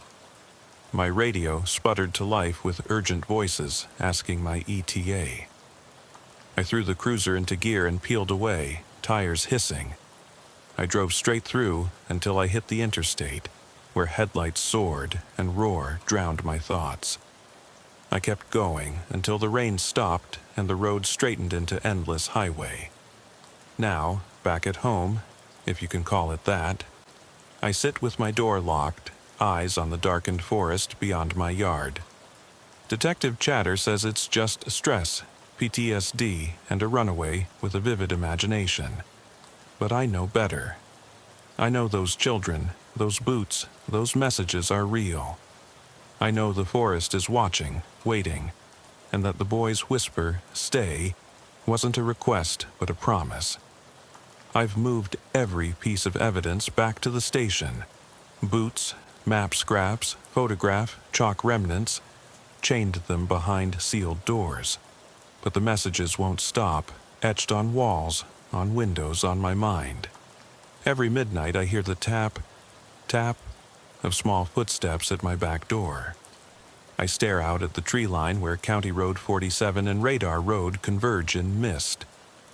There's a vacant swing set in my backyard now, bought on a whim, and no matter how many times I take it down, it reappears by morning, chains creaking in the wind. Last night I woke to a soft glow from the swing set. Someone had chalked on the tarnished metal frame, "Welcome home, officer." I don't know who found who first, them or me. But there's one thing I've learned. Even an officer with a veteran's resolve can get lost. And now I'm no longer behind the wheel of that cruiser. I'm inside my house, watching the forest edge, wondering if I should ever leave. Because out there in the darkness, someone, or something, is waiting with open arms, rubber boots, and a promise that I finally understand. Home isn't a place you go to. It's a place you can never leave.